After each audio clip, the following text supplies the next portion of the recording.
This is Wick. Yes, John Wick, that's right.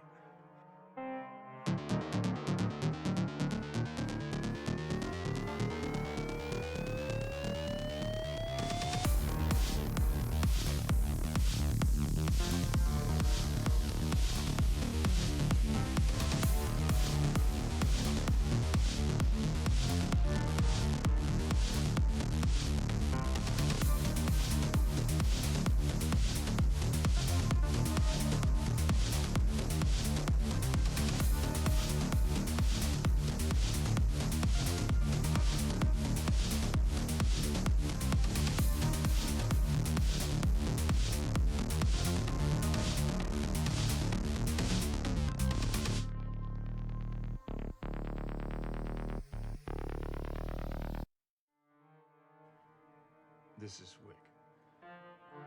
Yes, John Wick, that's right.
Hello, everybody, and good evening.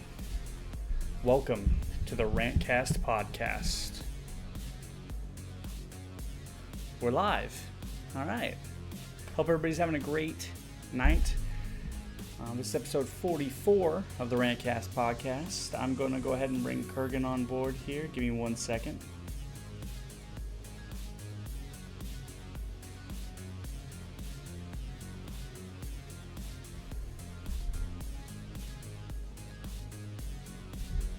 All right, Kurgan, you're live on the Rantcast. Yeah. Whoa, you might have to try that one again, brother. That one sounded like really... we didn't hear anything. Give us one more. Give us one more. Rantcast. Rantcast. There we go. That's much way better. All right. Go ahead and do a. Good to have you back. Good to be back on the Rantcast. That's right. We tried to do this from the hotel, but it was rough. Ribby did a great job, but man, we had so many issues. Still had some good conversations though. But here we are, you and me. The gruesome twosome at it again. Yep. Episode 44. Episode 44. Well, let me go ahead and finish bringing this off properly. It's officially 9:01 p.m. U.S. Central Standard Time, Thursday, August 8th, 2024. Episode 44 of the Rantcast Podcast. My name is Joshua. I'm also known on Twitch as the StrangeBus. You can find me at twitch.tv/StrangeBus. That is twitch.tv/StrangeBus. I am also followed by my other host here on the Rantcast Podcast, and that is Kurgan, also known as HeroQuest Fans, and you can find him at twitch.tv/HeroQuest Fans. That is twitch.tv/HeroQuest Fans. He's also had a YouTube channel that is way more popular than mine, and that is XSC3, home of HeroQuest Fans. We will be finding all that latest news on HeroQuest, GenCon, all that crazy crap that we're about to get y'all hooked onto tonight. So, without further ado, let's roll out this episode of the Rantcast Podcast. So, Kurgan, how have you been, my dear friend? I haven't slept a lot, but I have traveled a lot. I had a great time at GenCon, and now I'm back home trying to catch back up on things. So it's been good. It's a hot summer. How about yourself? Hot summer. Yep. Yeah, I've been all right. It's been a busy last couple of weeks. Like I said, I work a job that can either be really relaxing or really demanding. So, we just recently had a install for a new casino up in Nebraska. If you ever go to Warhorse up in Omaha, that is a fairly new casino. You can. Ruby knows what I'm talking about. But there is a new casino up there that just opened. If you look at there's a certain set of machines that I set up. There's 40 machines, actually 43 machines that I helped set up and just got done putting together, and I still have to go back up there. But yeah, any machines that say AGS on them, those are mine. So, whoa, we got somebody following. That's 46 and 2 ahead of me has followed. Thanks for the follow. Welcome. Thank you for supporting the Rantcast. Yeah, that's right. So if you go up there, and you'll see that would be me and a couple other techs that worked along. That's mostly their handiwork, but yeah, you could say I chipped in, right? But yeah, it was 12 to 16 hour shifts up there because it kind of went awry, and we had to put in some extra time and put in some extra effort to make sure things got working before the deadline, before opening day. So like I said, either it's really demanding or it's really relaxing, and this time it was really demanding. So I remember you texting me being like, "Hey, are you up for the Rantcast?" And I just could not respond because it was just nuts. And then by the time I could respond back, it was like hours later. I was like, no, I'm still in the casino. I'm still there, and I don't think I'm ever leaving. They've got a cot set up for me, and I'm sleeping here. Bet you there. Not literally, but it just felt like that. I got more accustomed to the scenery of the casino. Wow. It was good money though. It was really good money, and it helped pay for the crack in my windshield I suffered on my actual vehicle. So it'll help pay for that and get everything set up expenses wise. But yeah, besides that, I've actually got a couple other things that we could talk about, but that'll be down the road. I know we've got a couple other topics, but yeah, personally, I'm glad to be home. I'm really glad to be home. I'm glad to be with my family. I'm glad to relax. I actually just picked up another cigar. I'm not smoking it in the house because I don't smoke in the house. My wife doesn't allow me to smoke in the house, but got a cigar, grabbed a glass of whiskey not too long ago, and I'm just glad to be home with my family and be able to relax. So yeah. Do you have a rocking chair though? That's the question. I mean, Either this thing rocking chair. rocks. This thing, Oh yeah. like I can roll it back and it rocks. Yeah. It's like either that or a porch swing. Then you know you've made it. Yeah, yeah. I mean, I kind of just that's most of my thing. I barely even play games anymore, man. Like people wondering why I'm not on stream. Well, it's because I'm outside on the porch, just like loving the outside. Taking its first step into a larger world. Indeed, I've become a strange old hermit.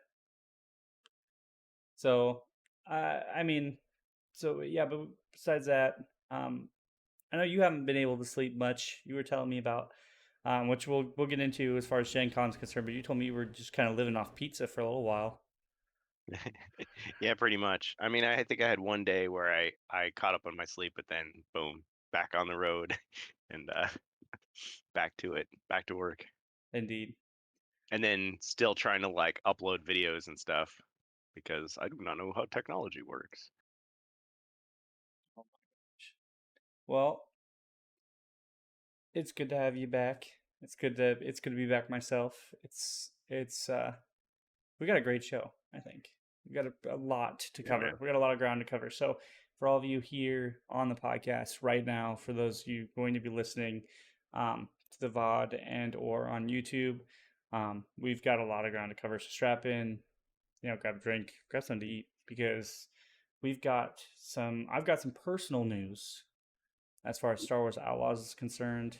For those of you who are even mildly interested in that, I've got some Acolyte stuff.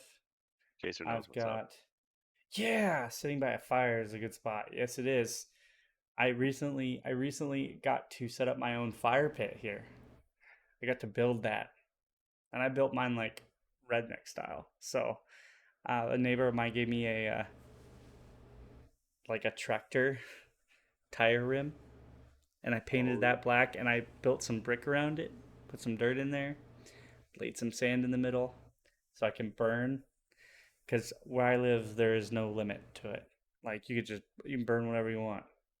No limit. Set your house on fire, nobody cares. But that's called freedom, baby. Yeah. Freedom. Can you smell the freedom? Like, well, that's not freedom, man.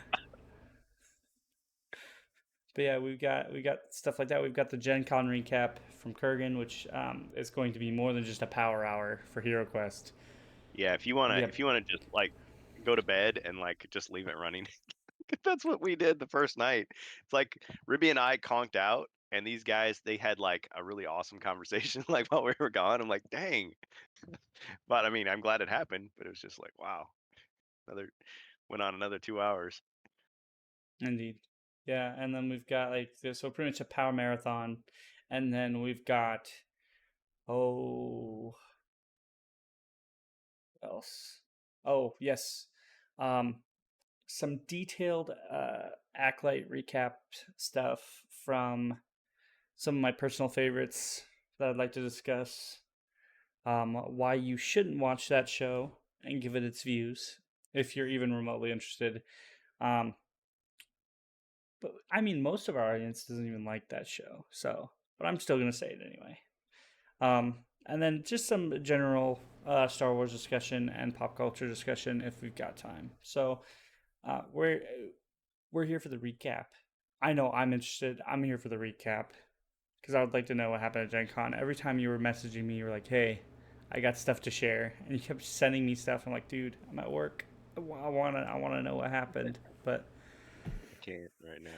I can't. So, but I will kind of break down our first topic, and that is Outlaws. For people who are on the fence or not really interested, I got a free, or am getting a free copy, thanks to a close and personal friend of mine. There were people who, and this is why it pays to have people in the industry, or at least in around the industry, I got a key because Ubisoft is reaching out to people, anybody pretty much, not super low in the streaming category like me, but moderate to high-end streamers who are they're reaching out to people with contracts. So he was offered a key and pretty much got a hold of a couple of them, and I was given a chance to play it early. So not Wow. So now, but 3 days early. you're I'm pretty much you're like the deluxe edition. So you're an influencer now, man, if you weren't already. And yeah, does it mean you got to check the little box saying sponsored content no, I don't because and direct? I didn't sign anything for Ubisoft.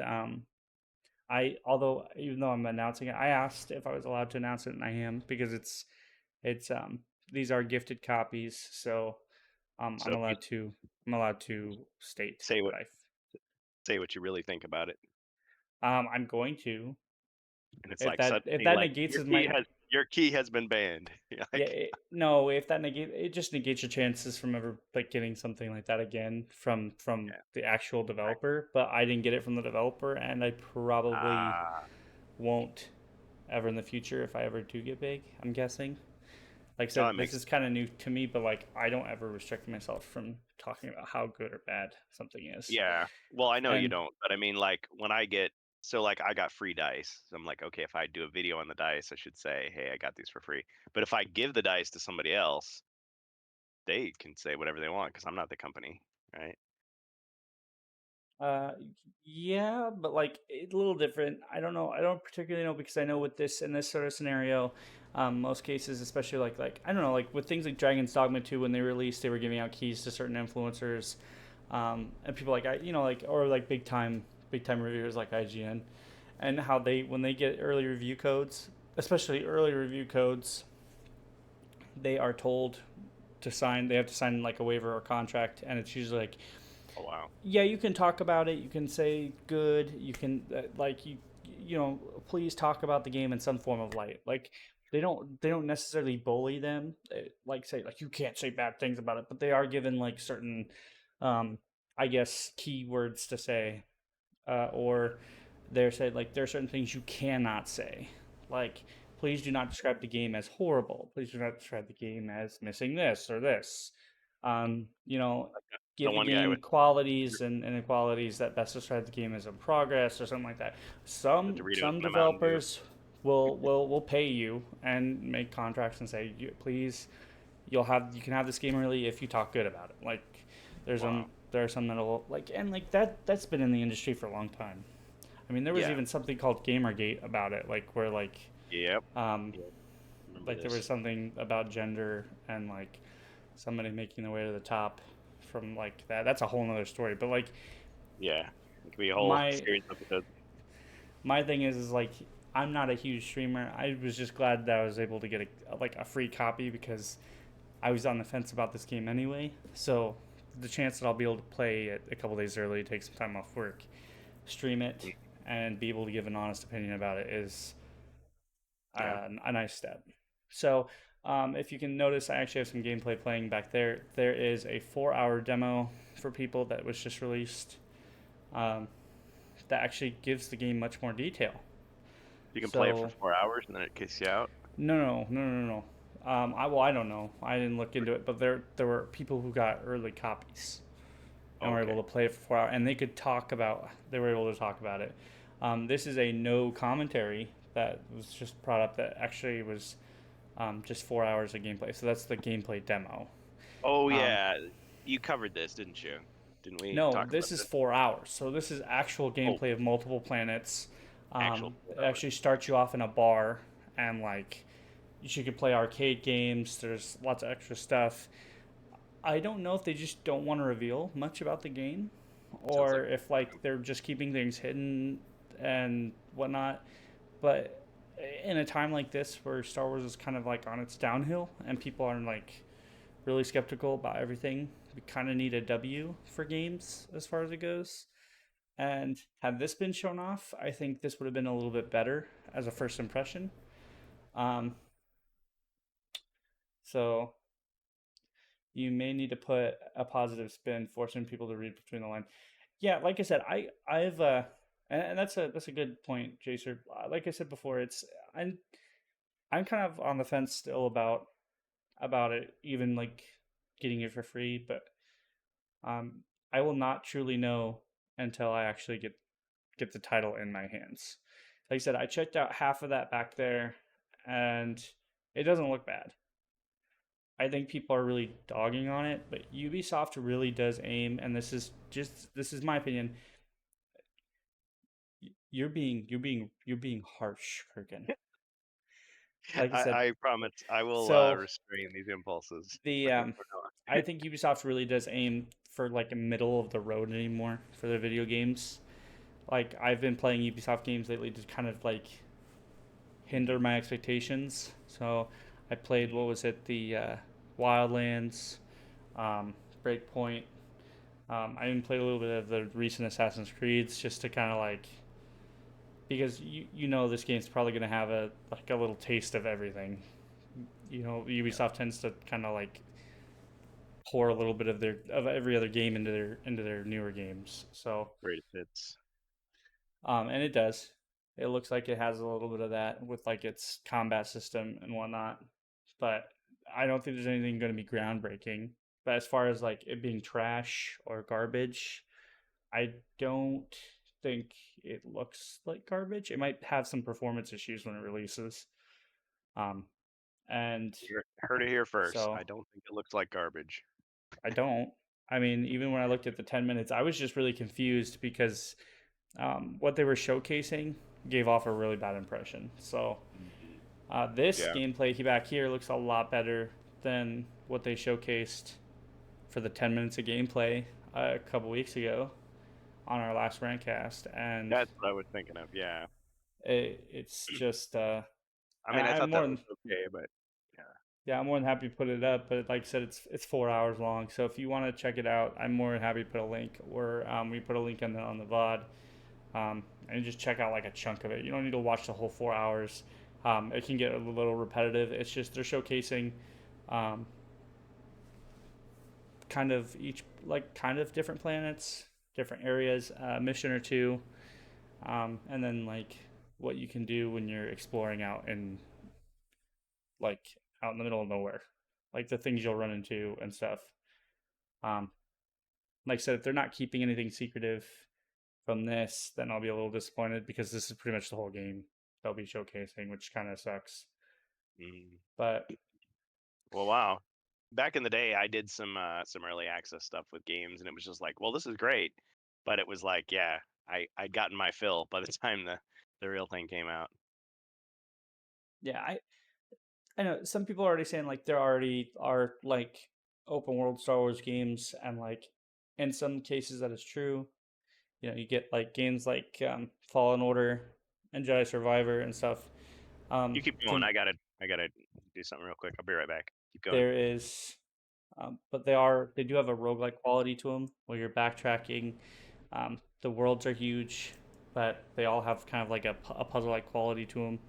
This is kind of like what they're describing as like a go anywhere, do anything type video game. So I'm more thinking if that's the case, then they've achieved something different, because I've never really seen a Star Wars game where you can kind of go anywhere, do anything. So if that's the case, then like I would kind of enjoy it. I think another thing this game misses is character creation. So, like I said, Ubisoft kind of hits the middle ground there.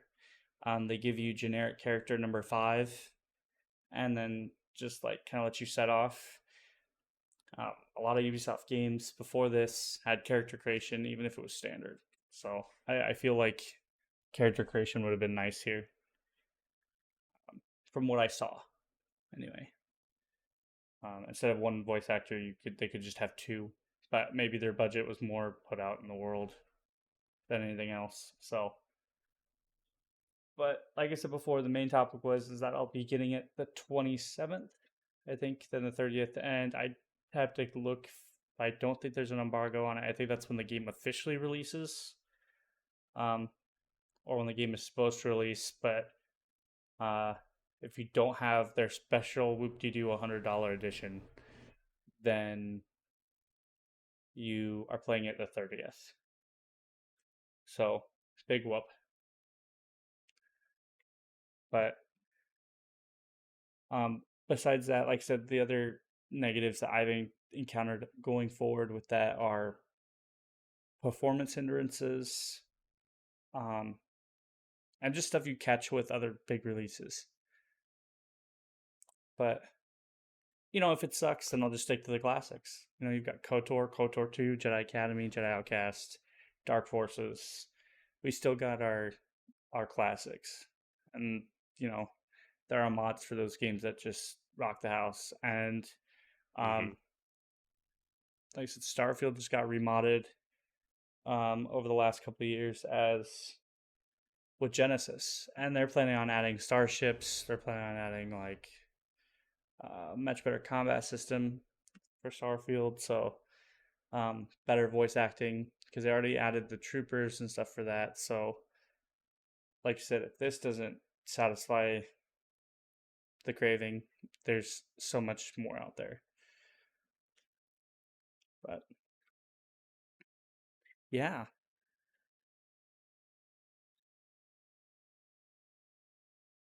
and that's pretty much what I had on Outlaws. I mean, man, I'm rocking it early today. Yeah. Hold on, I actually kind of have. Let me see what I've got for because I did want to check out. We've got cast and development, because that was another thing I wanted to look at, was the development for the title. So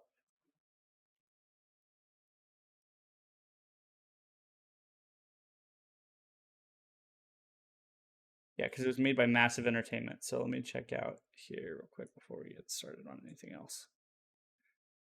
And I'll put it up on the screen, because we want to make sure that we're taking a look at who developed the game, how long it was in development for, and then what we currently have before we take an actual gameplay look into the title itself.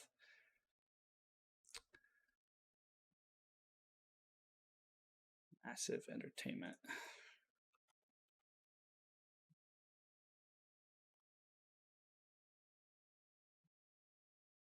You can get a career there.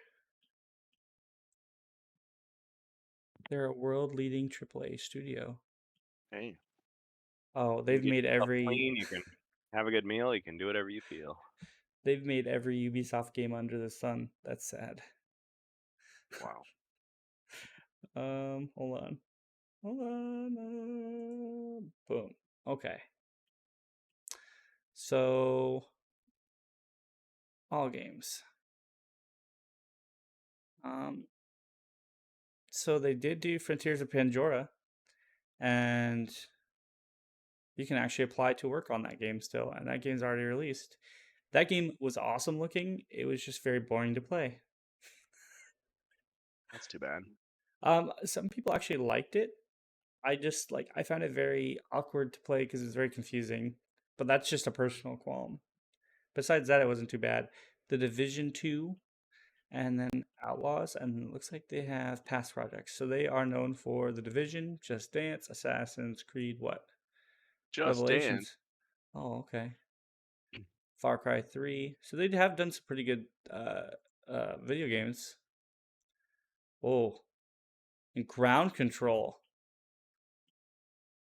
Wow. Now that's a name I haven't heard in a long time. Yeah. Long time. World in Conflict. So they start off with, like, what, strategy games? And then I remember them doing Revelations, because some people are like, is it even going to be good? It was made by a developer we don't even know. So yeah, that's not too bad. I don't, like I said, I don't know. I think it's just going to be middle of the road. But based on how it looks. Yeah, other than Assassin's Creed, I can't say I've played any of those. I mean, I've heard of them, but that's about it. I mean, Just Dance, that was everywhere, and The Division, that was heavily advertised. I remember it was always in my feed, so to speak, as the kids say, 10 years ago.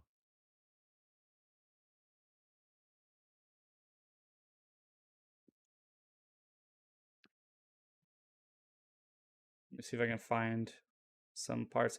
This is the most replayed. Dang. Get some sound going. Sorry, I keep thinking of Duke Nukem. I'm looking good. Enough. I've got balls of cortosis. Huh. Balls of cortosis. Balls of cortosis. The big thing here is the big sign that says work in progress. I said, run. On the side. That's getting some IG-80 or AT-88 vibes from that guy. So there's so many droids now. It's like he's a battle droid. No, he's not. Wait, do you mean IG-88? No, AT-88. Oh, I'm unfamiliar. I have some business to conclude. Oh, okay, never mind. I got it. Trend 88. Yeah. You've been carrying around his data See, disk. but if you look, the world building looks nice. I mean, kind of cool. that's Valhalla Snow. That's Assassin's Creed Valhalla. I Yeah. can tell. That's look. See, a lot of assets are flipped. You need to back away Copied right and now. pasted. Fine. I mean, yeah, this is all. I haven't seen any of this before. See, I keep thinking she's gonna turn around and it's gonna be Mara Jade, but it's not.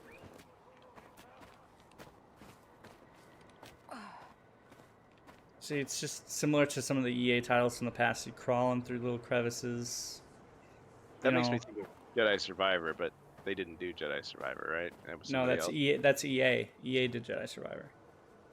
But I suppose So. that, I guess that concept is used in other games where you sneak through the little. Someone nearby. Yeah, Type but it's just it's very like very overdone. Very overdone. And then you've got the stealth mechanic here. They're gonna showcase some stealth mechanics, and you're gonna use your companion, which is every video game ever. Yeah, gotta do this. Remember the remote Like- control car? Why not just take a page out of Splinter Cell and just go alone? Does every Star Wars protagonist need to have a pet or a droid companion? Like, A couple of punches. Let's Very see classic. here. You don't break his neck. You don't cut his throat. You just give him a couple good socks to the counter coup, and he's out. and like, what are locks in the Star Wars universe if everybody knows how to unlock or break them Get out? tricky. Mm, Someone nearby. almost as if they wanted you to come in, like it was a Yeah. test. It's a trap. See, Star Wars has railings. What are people talking about? The memes were a lie. See, so it looks like Star Wars has always had railings. I don't know if this is a side quest, but it looks like this might be a side quest to get like money or extra parts or something, because you're stealing a relic. And so you're not just dealing with the Empire, you're dealing with like other factions, which is nice. I like this. This is like You're like I a said, rogue this is trader. this is a very nice. This is like nice external stuff. Doesn't have to do with Jedi or Jedi. you know the Force I or like- other things. This is just I like Jedi, but I don't mind this. This is a nice little side thing. Yeah. this is like it's like space pirates. Nix, You know. do your thing. Scum with The only- yellow- Right now, the only turn off for me here is the pirate, or not the pirate, but the pet. Just having the pet companion all the time. See something? See, the only thing is those things look very scripted. Like I wanna like throw those fisticuffs myself. And like the highlight of the enemies and stuff like that, like Mhm. it's a Ubisoft thing through and through. Like Mm. every Ubisoft game has a thing where your character can, I guess, see through walls, either through like night vision or thermal vision Find a key or card. external power of some sort. So you're just an ordinary human. You just What do you see? have technology, Yeah, so your pet has like sonar or some shit, I guess. certain set of skills. Oh yeah. Okay. Thank you, Flappy Bunny. Yeah, but like add some challenge to it, man. Just go alone. You don't have to have like not have a companion, but does your companion have to be there the entire time? Drives me Yes, nuts. and they can sell stuffies of that creature. Now you know what's gonna sell me is if she can pick up that repeater in there and fucking use it. Like have something other than the blaster. Guns, lots of guns. Yeah, man. If this is Grand Theft Star Wars, she can pick up other weapons, and you can pick up other like speeders and stuff like that.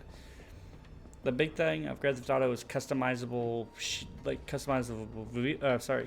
vehicles and Come on, Flappy Bunny, go get me the concussion like rifle. just things you can drive and whatnot. Careful.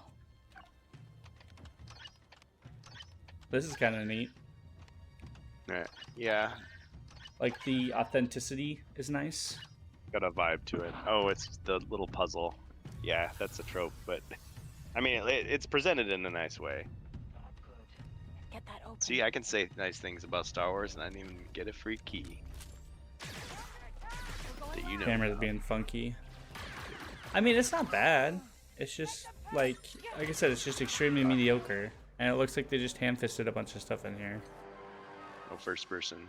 Oh, but you get a crosshair. Oh, at first I thought that said Bantha Poodoo. Let's get this thing Like, outta well, hey, it's canon. Must be Bantha food. Oh, repeater, come on! Yeah, Come she didn't What grab are the you weapon. doing? She didn't grab any of the weapons. Too honorable. And there's a weapon on the ground too. She didn't grab that either. Come on, pick it up. What? This is the only not- gun not- I need. Not picking up any of the guns. The Imperial Pea Shooter. The Imperial Pea Shooter. See, okay.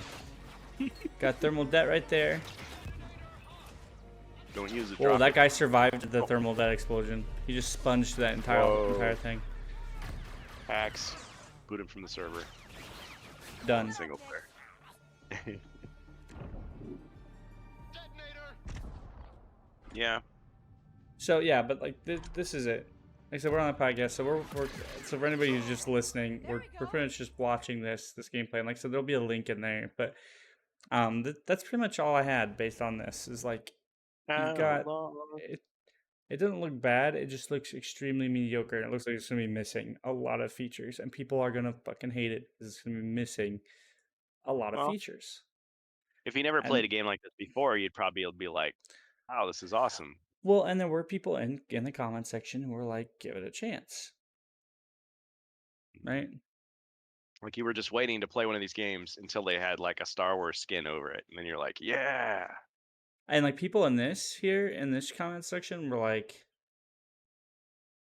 they're giving it really good vibes. So like I said, Yeah. but to Well, like you me, said, it looks like it's gonna be missing bashing shit. this game.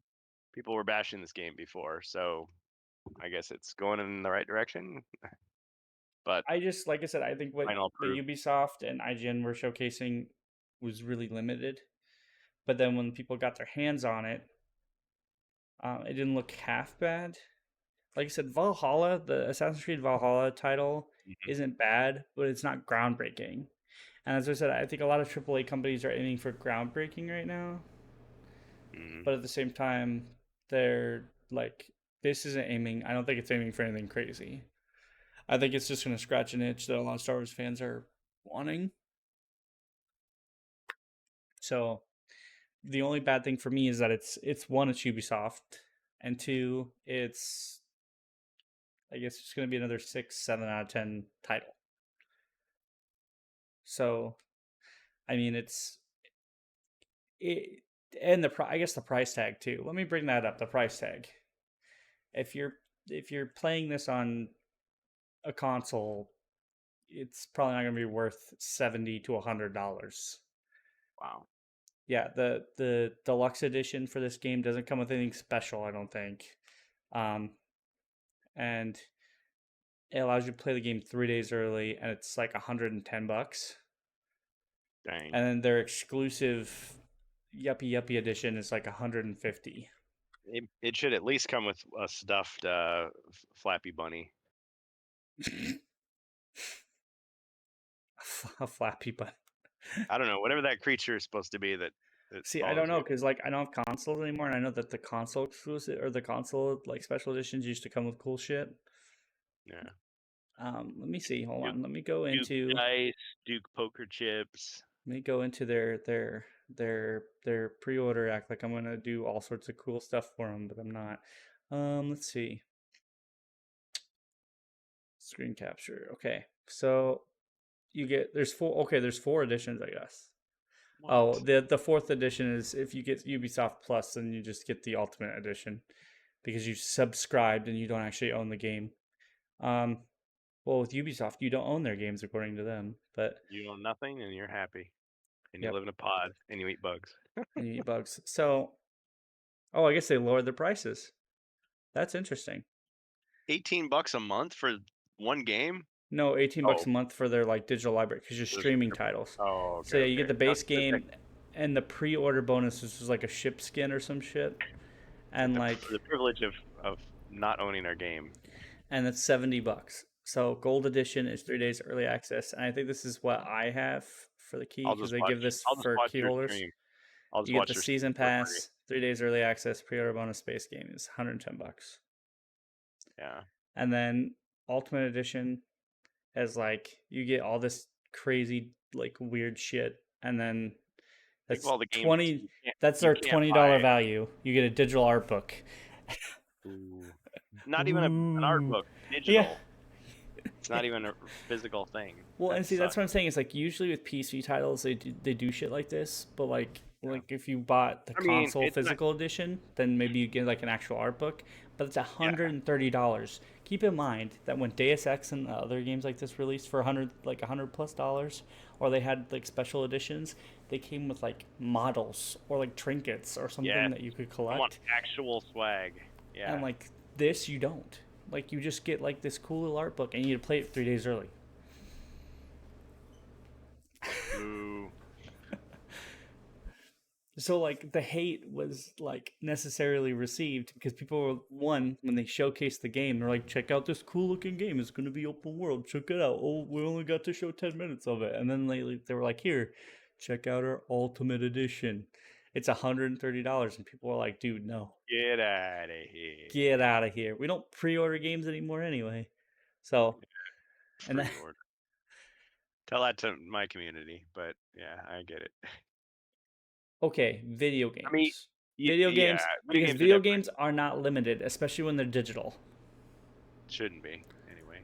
Like they're not limited. This game is going to be available for a while. Like you're not going to run out of Star Wars Outlaws. Yeah. It's not like the next iPhone or like in your case HeroQuest where there are limited version or limited copies. Yeah. Yes. And you're going to run out if I mean, I don't pre-order that stuff. I buy it, order it, but I mean like I order it like the week it comes out. That's what I do. And it comes out the same in my opinion. Now, not everybody can do that, but I can do that because I live in America. But like I was saying, I'm trying to see if I can find some chip gameplay. I'll just put it up in the corner here. But the I said from what I saw, the chip gameplay didn't look half bad. And it just like I said, it looks extremely like bare bones. And I think a lot of this is taken from their actual like gameplay stuff from like previous gameplay stuff. But I don't know. We'll see. Yeah, because this is from like the E3 stuff. So I don't know how old this might be. But like I said, it to me it doesn't look half bad. It looks like there might be a wanted system. Or like if you do something stupid, the Empire gets called over to that location. And then depending on how much like shit happens, they get stronger and stronger. So that could be my assumption. But like to me, the thing I'd be looking forward to is ship customization, bike customization. But it looks like that stuff might not actually happen because customization looks like it's just completely lacking. So.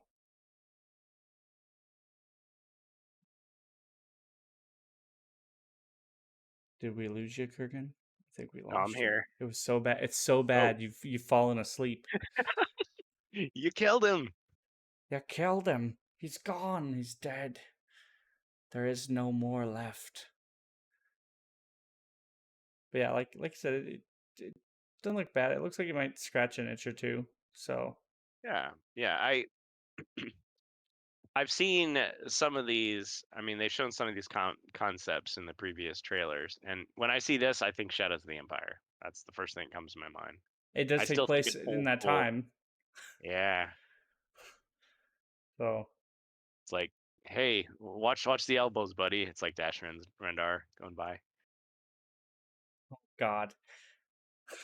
Yeah. Can I buy you a drink, little lady? Little lady. Sure, why not? Can I buy you a drink, little lady? Hey there, pilgrim. Yeah, I knew that was coming to John Wayne. Hey there, pilgrim. But see, What can I do you for? That'll be the day. pretty much she just escaped the Empire. Like she left the system, was able to escape the Empire, and the quest completed, triggering a cutscene. So, like I said, the game looks open world, but it looks like it has a pretty linear storyline. And It so, looks like one of the chubs, chubs. or like those creatures from Galaxy Quest. Remember them? Oh, his foot is hurt. Oh my gosh! And like they go nuts. They like Mhm. eat their own. Yeah, just rip them apart. Yep. But and like my opinion originally still stands from the last rant cast. The ship looks unbearably basic It too. does. To the point to where like when she's escaping, the cargo bay takes up like a quarter of the ship, which to me just shows the fact that they didn't want to like stylize a ship. Or like when you get inside, the only thing that's in there is the ship, the cargo bay, and maybe a little bit of design work. You need a cool ship to have a cool character. I mean, this is like the ship that you stole to like blend in for like one Yeah, of and your that's what I'm ships. saying. Like I'm saying, if they're hiding some of this stuff and like there is ship customization, because I know that you can add stuff to the ship. From what I saw, you can add stuff to it, but Yeah. there isn't like anything other than that. I want a Um, nice, sleek red ship with spinning rims. or like the speeder bike. There's speeder bike customization, like there would have been in like where Yeah. you can customize stuff, like in Jedi Survivor or like Fallen Order. You customize like parts of your Yeah. ship, even if you don't get another ship or another like uh, you don't get another ship or another bike, but you can customize it. That'd be cool. Like it just Yeah. gives you extra shit to do. Like Red Dead Redemption or Grand Theft Auto, they gave you the story to play, they gave you side quests to do, but they also gave you things to do in the middle to kind of break up the monotony of the gameplay. And if this is truly an open world Star Wars game, it's going to have that area where like you play Sabacc, you go sit and play Sabacc, or you can Term go scissor and punch. yeah, you go enjoy a drink at the cantina. And oops, you got a little bit too drunk, and now you're gonna have a hard time getting away from the Empire because shit's all wacky. And uh, bounty hunters are hunting you in this system, so you can't enjoy everything because Bounty every hunter. system you go to, you're gonna have a price so large in your head that Now that is a what's ramshackle looking speeder bike. yeah, but that's what I'm saying, man. Is it's so small, like, and It's like the the Star Wars moped. Beep beep. the design is just weird. It's just very awkward. So You need a big like hog that you can just you know. now I'm thinking when this game really, whoa, who's that? Well, Hold on, I didn't see this. Who is that? Mara, good to see you again. Oh God, don't say that. Who is this? Bash Drendar. Get No, off I my don't know. ship, Jalen. Give me a chance. Oh, he calls him Jalen. I was like, I don't know who that is. I thought Not they the were bringing. At first, I thought they were bringing characters back. I was like, oh. Kyle. No, Kyle would have been like,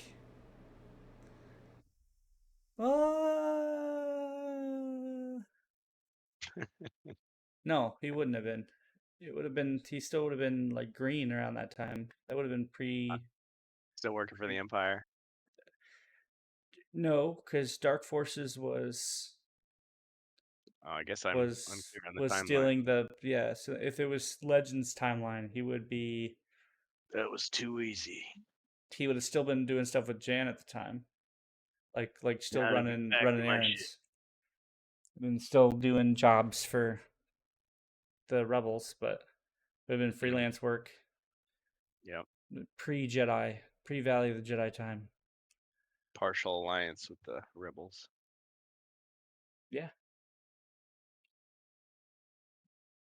But yeah, this Yeah, I it mean, it's not like I said, definitely it got doesn't look bad. It it just doesn't look great. definitely got some vibes. I mean, I appreciate that they're not just copying one of the TV shows or one of the movies. Nope. And I I mean, said, definitely a few things in here that you recognize, but they're trying to make it feel like a bigger world. yeah, and I don't know it's if they not. succeed or not. And who knows? You might get a nice little cameo every now and then, but I will be glad if we don't. That creature is so distracting. I either want to kill him or I want to buy the plushie and give it to my niece. It's a cute little space puppy. That's right. He was a good, cute space puppy. A cute little space puppy. Halfway through the game, he gets like run over by the bad guy's ship, and you're like, "That's it." Jane Wick. It's time to bring out Jane Wick. Yeah. They killed The my next dog. the next 3 games are just about you wreaking your vengeance upon all of them for And you that just they hear were the happy John money. Wick music. Yeah. The stormtrooper takes off his helmet, and it's Keanu Reeves with his 5 o'clock shadow and his long hair. Yeah, I'm thinking I'm back. He's just in everything. It's like, hey, money's good. I'm gonna do it. Indeed. But Can't yeah, blame him. like I said, I don't know. I'll stream it. We'll see how it really is when it releases. Well, at least you don't have to spend $70 on it, That's true. unless you really, really like it. I will not. Even if I do like it, I got one copy. I think that'll be good enough. I'll be looking forward to if the community does get into this, if they get mods for it. Yeah. Because if they do get mods for it, that'll be nice. Yeah, Then I you often can do worried like in ship this mods and all era sorts of that stuff. I often worried in this era of games, like mods, like people wouldn't do mods anymore because it would all just be DLC and stuff like that. Nah. I'm glad to hear that people are gonna keep on doing what they do. Yeah, so like it's nice to hear. I think the only people that started doing paid mods were for things like Grand Theft Auto. And Yeah. I think it's because Rockstar legitimately made a game that was so hard to mod and take care of that for a community that had to remod a game. Like there's so many modded versions of that game. Like they had to do like a multiplayer modded server, stuff like that. You actually did have to pay for it, or for like bigger mods like LA Real, where like they pretty much remade the entire map to look similar to like California and stuff like that. Like ginormous mods. Like people ask that like you pay like a subscription fee and you don't have to pay every month. You just pay like 1 month and you get an update. Like I did that once. I paid for LA Real and I got their updated version, and like I was able to mod. And you get to keep that version as long as GTA is up to date. You can play it, and like it just satisfies it then. And if I want the updated version, I can buy it again. And it's like what, $5 or $10. It's not like not super bad. Yeah, it's not great to do, but like I mean, it helps them stay. It helps those developers keep developing with tools. They also need a team that they tend to pay for stuff like that. But like for simple modders and stuff who like make textures and models, donations are welcome. But like keep in mind for people like that, and this is just my opinion, you're doing it for free. I did it for free back when I was doing mods for Pandemic's Battlefront 2. Doing I it for the spent love. hours and hours, and like that's building a skill set. It's not a job. You will turn it into a job if you want it to be. But like, don't immediately right out of the gate when you're like 14 years old think that you're gonna make a career out of that. See if it's something you like to do. Invest your time into it. Do some things for free. Build the skill set. If people donate to you, realize that like you can make a career out of it and then jump into it. But like some people think that like, oh, I could make this a side hobby and start e-begging and say, "Oh, my premium car skins, I'm gonna charge. You have to pay like $5 or $10 a car skin from," and like, that's just swindling people. And like, like people at that age, they don't care. But like, just keep in mind, it's not a popular method of making money. Yeah, it's kind of a low. Turns you into a dick bag, and like, Yeah, so don't be a dick bag. yeah, that's the only thing I can say is don't be a dick bag. Like, there are better ways to make money than being a piece of trash on the internet. So I can see a rainbow with a star in front of it, like going through space. but this is kind of nice, and they did take some things from Shadows of the Empire. Those speeder bike models that she was just chasing, those were some of the similar speeder bikes that they got from Shadows of the Empire back in the Tatooine speeder bike chase. But you can definitely tell this is inspired. Some of the stuff is inspired. What do you think about her running? Does it look a little bit more natural? I don't know. Like I said before, I'm starting to get used to it. More fiber in the diet. This is the same gameplay from the E3 presentation like a year or so ago when we first talked about this. But I think right now they're doing like a commentary deal. I don't know what this is, but this is stuff I didn't watch. But they're showcasing her side companion, which is he's a battle droid who's he's like a commando droid that she's like friends with, which is to me also weird. Like, I don't remember those things being programmable. They were controlled by another entity. So yeah, that's true. Yeah, because he interfaced with C-3PO, his life was changed. He took a new path. yeah. So to me it's just weird because like battle droids they didn't have their own like core to be reprogrammed. So to me, like, I'm only thinking like maybe somebody installed his stuff. I'd like to know stuff about that droid's backstory and how he became sentient. Yeah, do you remember that deleted scene where it was like in episode 2 they destroy the control ship? Yeah, I think it's Kiadi Mundi. They go in and they destroy it, and then the droids shut down, but then they turn back on again. It's like, oh, they had backup power or something. Well, some of them were still controlled by in the Clone Wars they were controlled by like strategy droids, and they had like a command droid and stuff like that. Like they had those like tactical droids, but like I can't remember if they're called like BX or BD droids or something like that. But the commando droids, I just now learning about more of them when they were released, because those came from like the Clone Wars era, like the Clone Wars cartoon show era. Those types of droids were like, I think they might have had their own core. I guess I don't think they might not have been controlled like hive mind style. See, and I see. I'm not very well acquainted with them, but I always thought they were like controlled by their own like group. So as soon as the tactical droid was destroyed or something like that, they didn't have anything to help control them. But I could be wrong. Hey, how about me? No. And I probably am wrong in that case, because I think there's like an episode of the Clone Wars where they operated by themselves.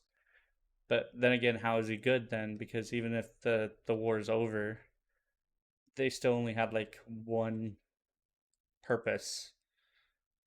The war is over. The old city has promised us peace.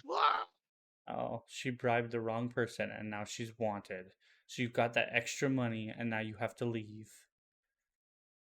Now you're wanted, dead or alive.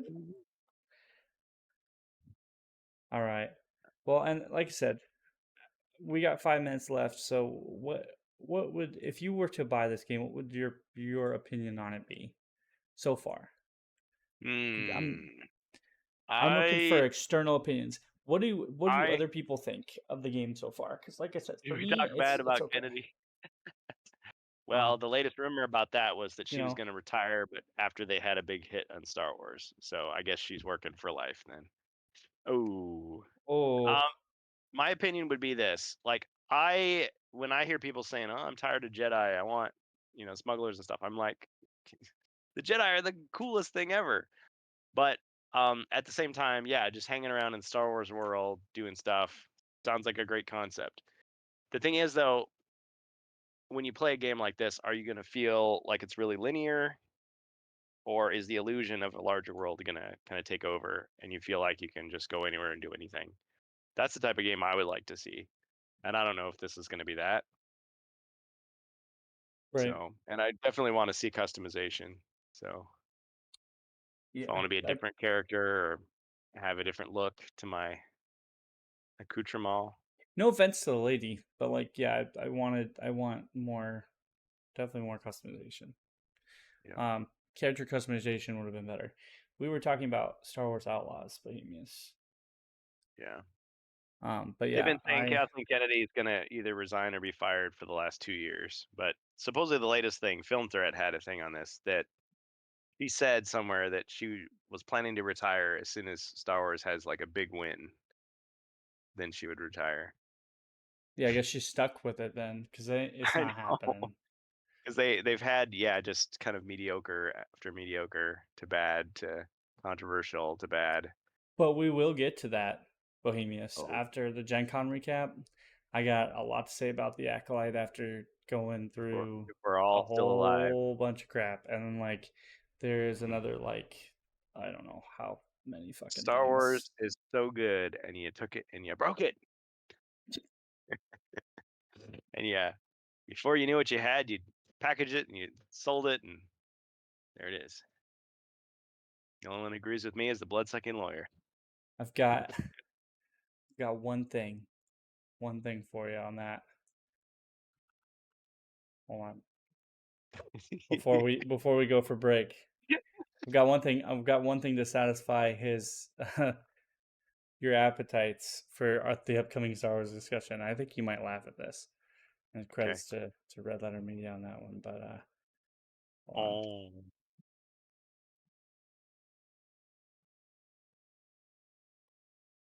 on. These characters autoerotica, yeah. Oh man, this is gonna be great. No Give me. expense. I think it's in this one. Let me. Just give me 1 second. Hold on to your butts. I gotta find the actual timestamp. I think I've got it though. Hold on. All right.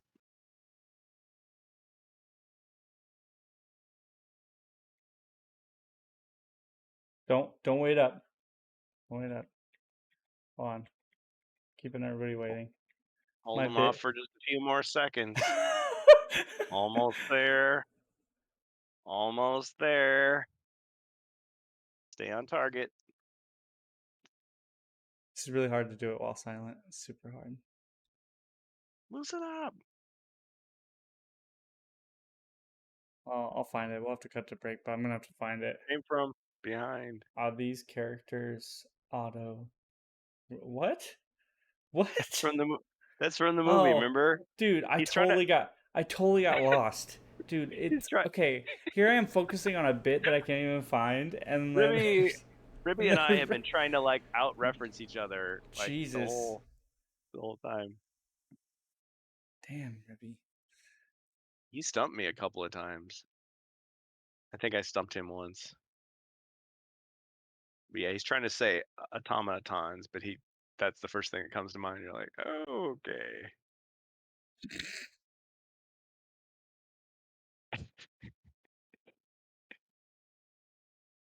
Well, I'll have to cut to break, and then I'll bring it back up. But That's I do right. Millions of tiny DNA strands in your blood. But yeah, we're gonna take a quick break, and we will come back with the GenCon recap. TheRantCast. Yeah. More to come. Oh yeah. So yeah, quick bathroom break. Be right back. Don't go away. Sounds good. See you soon.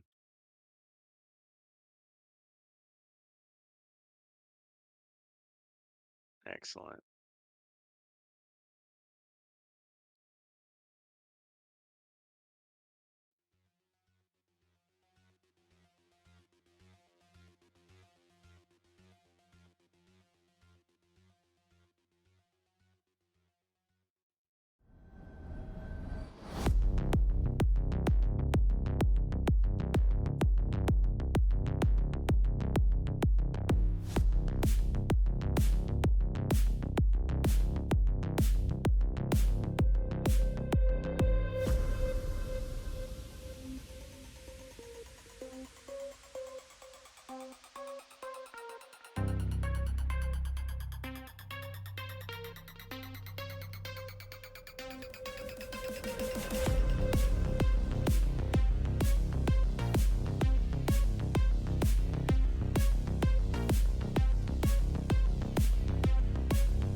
We're back. I found the bit, by the way. Let me go ahead and bring Kurgan back in. All right, Kurgan, we're back. That's it. That's it. Here we go. I got the bit for our upcoming discussion. Just wanna apologize to somebody here. Here we go. Oh. The man on the internet, StarWars Man. Okay, Tales of the Empire is nothing compared to Tales of the Jedi that happened last year. Not even comparable. Grievous stole the show. Vader was clickbaited hard. He literally sat in a throne, a little dinky throne, mind you. I don't know what his name is. The man that was very upset about that. Yeah. That Maybe if you kill the subtitle, I could see that. Oh no! Don't get all bent out of shape out of this. There's starving people in the I world. want to apologize to Star Wars Man. Funny joke that Rich laughed at. Sorry, it's a joke. Star Wars Man. I have to apologize to Star Wars Man. I have to apologize to Star Wars Man. That always gets me every time I think about like how crazy Star Wars fans get sometimes. Especially me. I always think I have to apologize to Star Wars Man. Yep. Becomes a meme, yeah. Instant meme. Very good. All right. Let's go ahead and prep for the GenCon stuff here. I'm going to go ahead and I'll bring up a base picture here. So we have some sweet GenCon conversation to talk about. Yes, we from do. What I've heard. Bohemius is itching for it. So is Ribby. Yep. So let's go ahead and get started. Like I said, I've got a base. So if you got any pictures to show me, just go ahead and send them here, and then I'll go ahead and paste them. I'll paste them up. All right. Since I already have the pictures, I don't mean to be that guy, but can I just link them to you? Will that work? I mean, sure. You can just All right. So you want to share the one right below it? Oh, you're gonna do that to me? I don't know what I don't know what you're talking about. You got so many pictures, Kurgan. Oh, so many pictures. So many pictures. Just there. I sent you. Ah, okay. There's 3 below that one that showed up. So I'm just gonna go ahead and post this one up. And we'll see if I got it right. So if we got it right. Watch why. Is yeah, that they had one? so many great things. This is the second time going to Indianapolis. Let me go ahead and I'll bring myself up. There we go. Yep.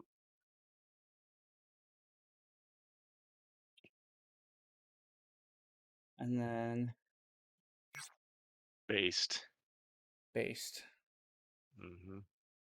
I'm gonna have like a bagillion tabs. I keep doing this. I'm gonna have so many tabs. Oh yeah. So many tabs. Bohemia says, now that Doug is going to do the map just for me, it's even better. Talking about the HeroQuest world map. This Bohemia's is some like maps. Some awesome stuff. So are these giant? This is giant HeroScape pieces. I wish. See, my dream is to play a live action HeroQuest with people in costumes and full size furniture. But man, if they did HeroScape like this, yeah. Now those are some expensive miniatures. It's taking the term miniature and stretching it to its breaking point. It's no longer a miniature. It's a bigature. Bigature. Did you already develop the film? Canon joke. Yes. So this was at GenCon, right? Yeah. See, you'll notice to the right of that, to the figure's right, there's some boxes there. That's the new HeroScape from Renegade Games. So this is the one. Remember, the HasLab campaign failed.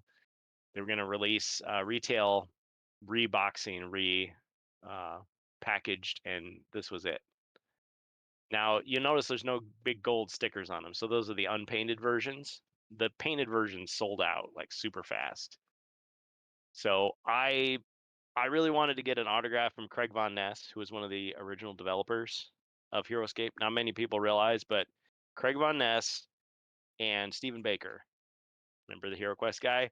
Those two were the original developers, or the original designers of HeroScape back in 2004. Okay. This new version, they had like minimal. Well, I don't think Baker had any involvement, and I think Craig was just kind of like an advisor. But If I I wanted to get his autograph, so I bought the terrain pack, and it came with a free figure. It was Sergeant Drake Alexander's, like a jetpack, like World War II soldier with a samurai sword. And that was originally going to be one of the stretch goals in the old HasLab campaign. So they made it like a free bonus, pre-painted. So I presented it to him, got him to sign it. He was just like glowing. It was a cool little moment. So if I wanted to purchase a master set, how much would it set me back? Depends. If you get the unpainted version, I think it's 125, and I think it's 175 for the painted version. Okay. But prices may vary. I mean, you probably pay a premium if you get it on Renegade Game Studios, and if you get it from like Amazon or some other store, you might get a discount. All right. So Zargon, I've got a question for you. Hmm. What's this number? Ruby says I took that picture. Oh yeah. Oh. So this is the whole crew here. I think I'm okay to like identify people. So that guy with the beard, I don't know who he is. He just homeless guy wandered into the photo. But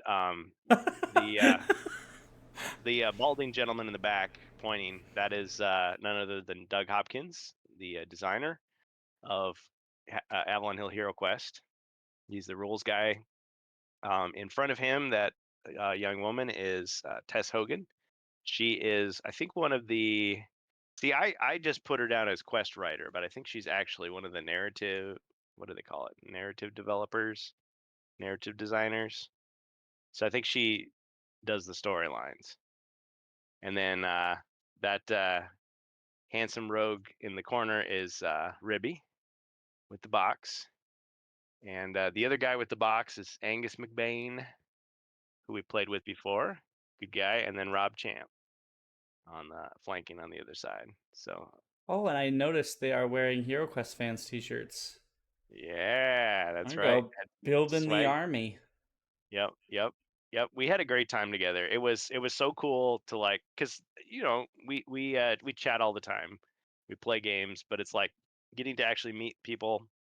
And I think if you had asked me like 20 years ago, do you ever want to meet someone you met on the internet? I'm like, no way. But this was fine. This was fine. We have our shared interests and good attitudes, so it was good.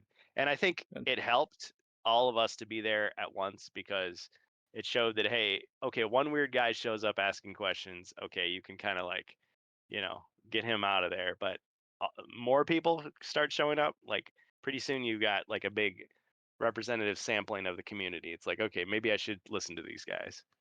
And Bohemians, we are Legion. Yeah. No, and they were very hospitable to us. I think there was some fears that after the layoffs, maybe they wouldn't have the same resources. But I mean, their booth was just as big, just as bright. They had black shirts instead of red. But I mean, they welcomed us with open arms. They had the swag to give away. So we got free dice. And Doug had some leftover figures, which were kind of cool. And he was like, "You got to name him. You got to name the characters." So I got like a gargoyle that's blue. So, yeah. Nice. Ruby Nice. says the first time I met someone from online was in 2000. We all played the same mud. Oh yeah, multi-user dungeon. Got together at the dude's houses and hung out for the night. Well, that's cool. Bohemian says, "I want my shirt." By the way, that'll be Yeah. $50 USD. I'm just kidding. $49.99 plus shipping and handling plus tax. Yeah, I've got a whole bunch of stuff to mail out. I was gonna do it all Tuesday, and I was so tired. I just didn't get anything done. So yeah, it's gonna Yeah, I happen. think I'm gonna look people up. Got to send stuff to Scotland and other places in Europe and all across the continental United States. you said that you had an updated shirt that you're Yes. sending me as well, and you also offered to take. Didn't you offer to get you? Didn't you say you had spare tickets? Was that? Yeah. So it ended up. My brother-in-law was gonna come with me. He's gonna be my camera guy. He got injured, couldn't come. We could not get his badge refunded, so he lost the price of a badge, which really sucks because he had a 4-day pass. But all the other extra tickets we got exchanged, or like I gave Ribby a couple of my generic tickets. So we ended up okay. But yeah, I've definitely got some shirts left. I've got some of the yellow dice. So they gave us these HeroQuest dice that were see-through yellow. Uh, we Hold on, we I called got them the them. Mountain Dew dice or the piss dice. Sorry, I'll give you a chance These. to catch up. Yeah, people wanted these. People were like begging me. People were saying like, "I'll pay you. Like, name your price." Okay, the one on the left, the yellow there. Yeah, there we go. Thank you. Yeah, the one on the left, those yellow dice. They had just a big pile of those. And Rob, the guy at the Avalon Hill table, he was there with his daughter. He's the guy that works on Talisman. He was giving those away. He That's a also smart designed. idea, Ruby, by the way. Sorry, I didn't mean that is a smart idea. The next shirt has to have a QR code for the HeroQuest fans Discord. Ah, Let's get on that as soon as possible. yes, I like Ribby's idea. Awesome. Yeah, QR code. Got to figure out how to do that. So yeah, they gave away the yellow dice. Those were the free ones. Now, I remember last year, and Carmine gave us those teal colored dice, and after a year they cracked. But I mean, he set the expectations. Like, these were the factory seconds. These were the wrong color. We're just giving them away. They're not meant to be, the same level of quality as the actual purchase product. So I would just warn anybody that gets these yellow dice, don't assume these are going to be like, retail quality. But the ones on the right that look kind of like swamp water, those are, so you remember the Dread Veil dice, the purple ones, the premium dice? These are like Okay. the second version. So they're in a tin. There's 6 of them. It's got little padded, case. We didn't see it, but it's gonna come with a dice mat. But I guess this time, instead of a scroll, they're thinking it's gonna be like one of those. I'm thinking it's gonna be one of those like snap together boxes that they sell, the little tray. But we didn't see it, so we don't know what it looks like. But anyway, people were worried because you only got the green dice on the right by buying Jungles of Delthrak. And since I already bought a copy, I wasn't going to buy extra copies just so I could get those dice. The guy behind the counter, and I know you can't always trust the guy behind the counter, but the guy behind the counter was like, "Oh, these will be available on retail in about a month. And actually they'll come with the dice tray." So, and he thought they'd be about $30. The Dreadveil dice were 35, so I'm going to guess that that one. Yeah, when I was a kid, I hated that. I was like, Mountain Dew, I love Mountain Dew. People are like, it's piss. And like, stop it, it's Mountain Dew. It's like, yeah, it's Dew, man.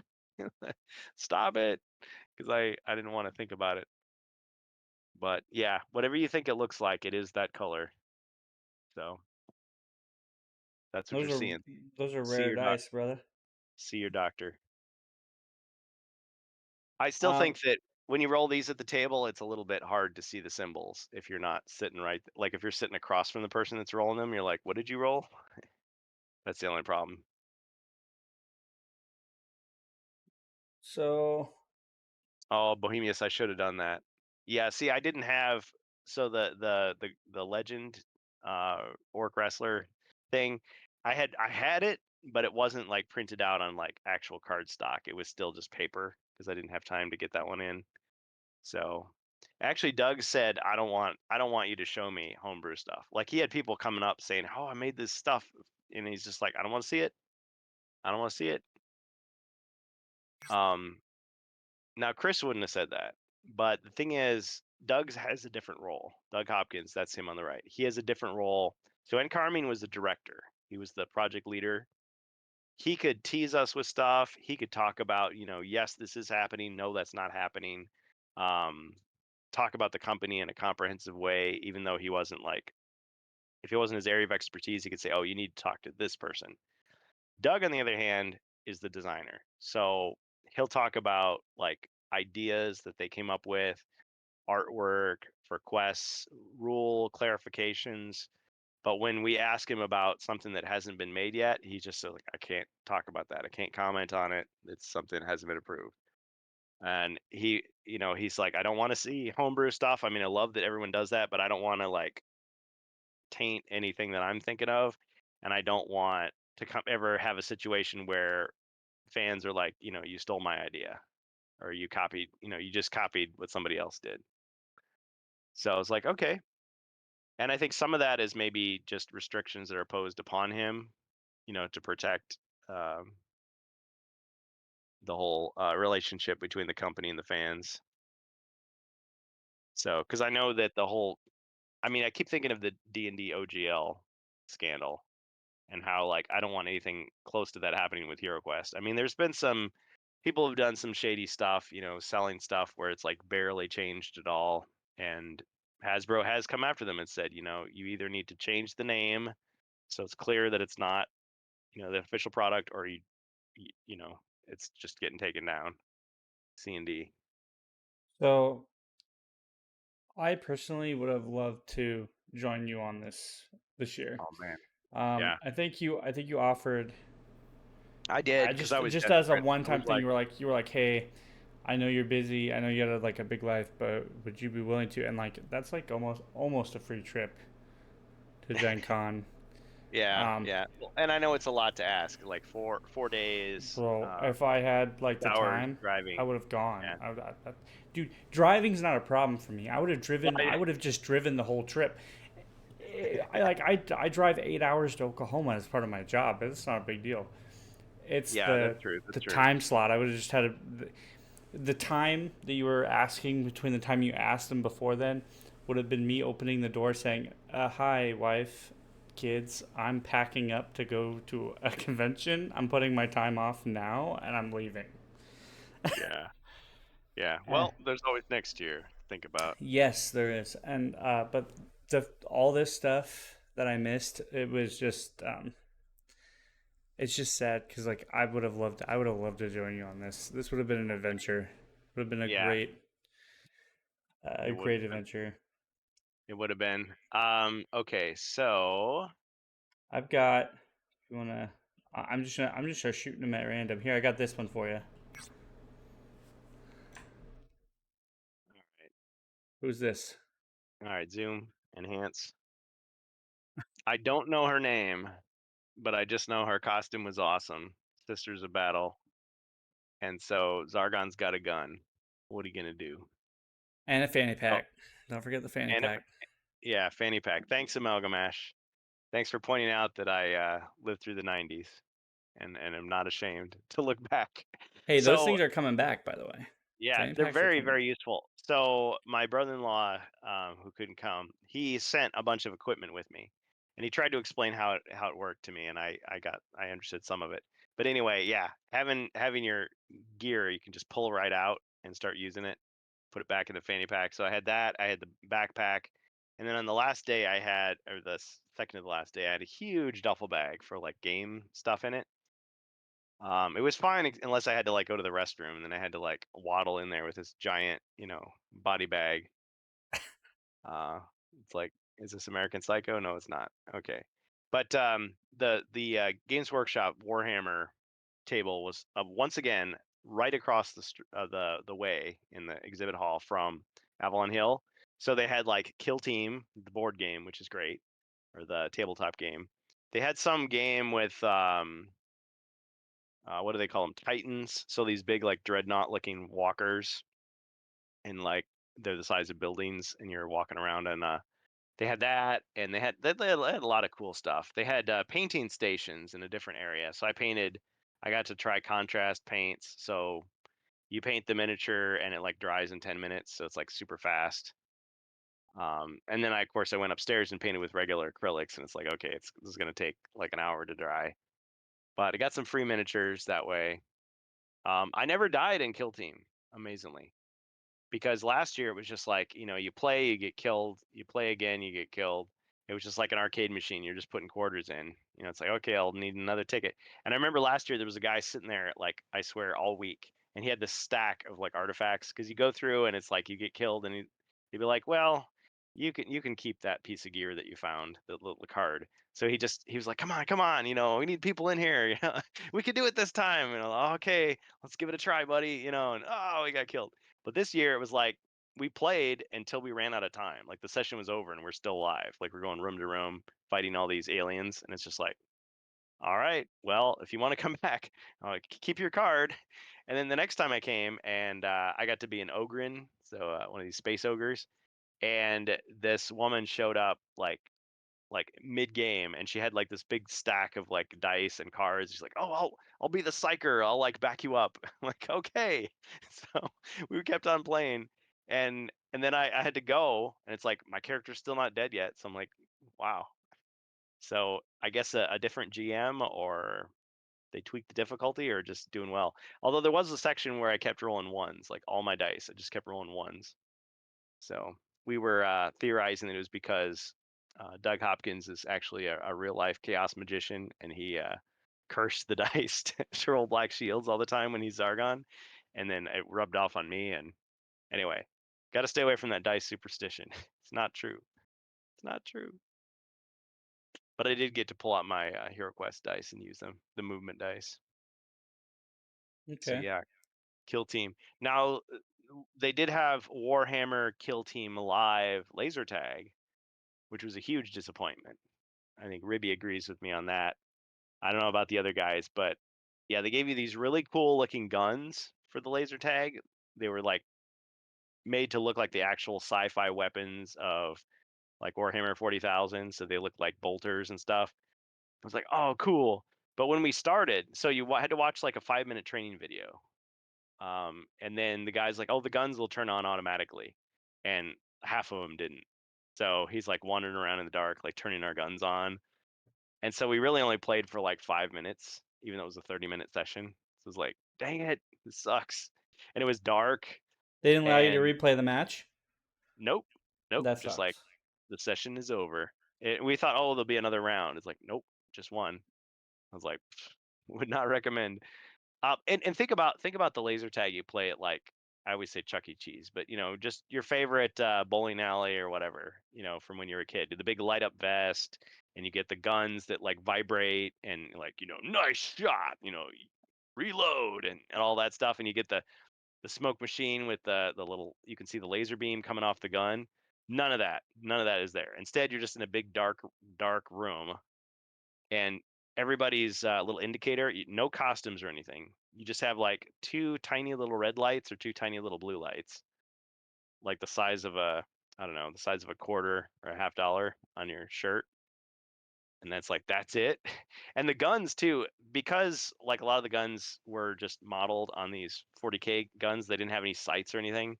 So you'd click the button and the shot would just be like wild, like 5 feet off from where you were firing. So it was hard to hit anything. It was really a disappointment, really a waste of $22. But everything else about the convention was great. I think the parking was a little crazy. There's some more stuff I want to show you. Okay.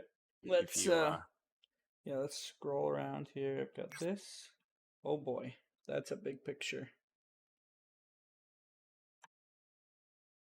That yeah. Yep, I did get to try out a GoPro for the first time. It was pretty sweet, except if you watch the video on YouTube of me playing Warhammer 40,000 Kill Team Laser Tag Live, I keep looking down at my gun. And the reason for that is because it's talking to me, but it's so quiet, and they've got this booming music, you can't hear like what it's saying. So I'm always what like, did I get killed? Am I reloading? Am I shooting? What's happening? what'd you say? Sorry, what'd you say? Could you repeat yourself? Reloading. There's this. But yeah. Oh yeah, PSK Studio, the Knucklehead himself. Oh snap! You met the knucklehead. Nice. Yeah, yep. Gave him a HeroQuest fans T-shirt. He was there with his family, so I wasn't gonna keep him, but he posed for a photo. Really cool guy, really humble guy, talented painter, and he's still doing the charity for veterans mental health. He's the one that got so, and Carmine was going to donate like when his HeroQuest games, so he donated that to Nova Open, and PSK arranged it. So yeah, cool guy. He was So there last year, and I walked right by him, never even met him, but it was cool to meet him this time. So yeah.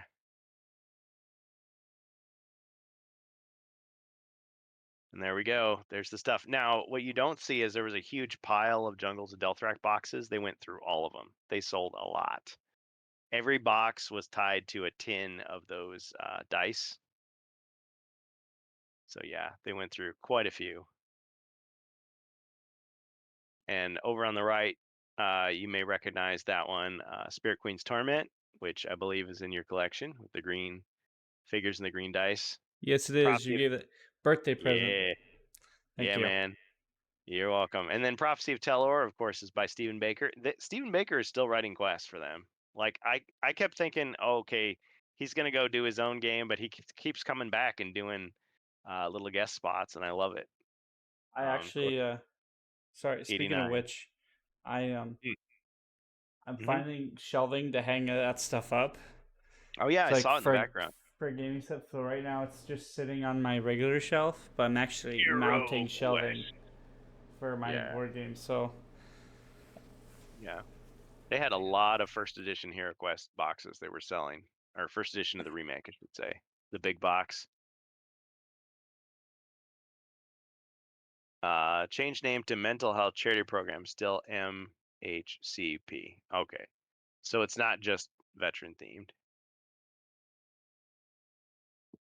Yeah, yeah, and I think I just asked if I could share the link on Avalon Hill because he really wanted to, like, meet the guys in person and say, hey, thank you for your help. And of course I told him, hey, Carmine's no longer with the company, so it's not like it was on behalf of the company. It was just kind of his personal thing.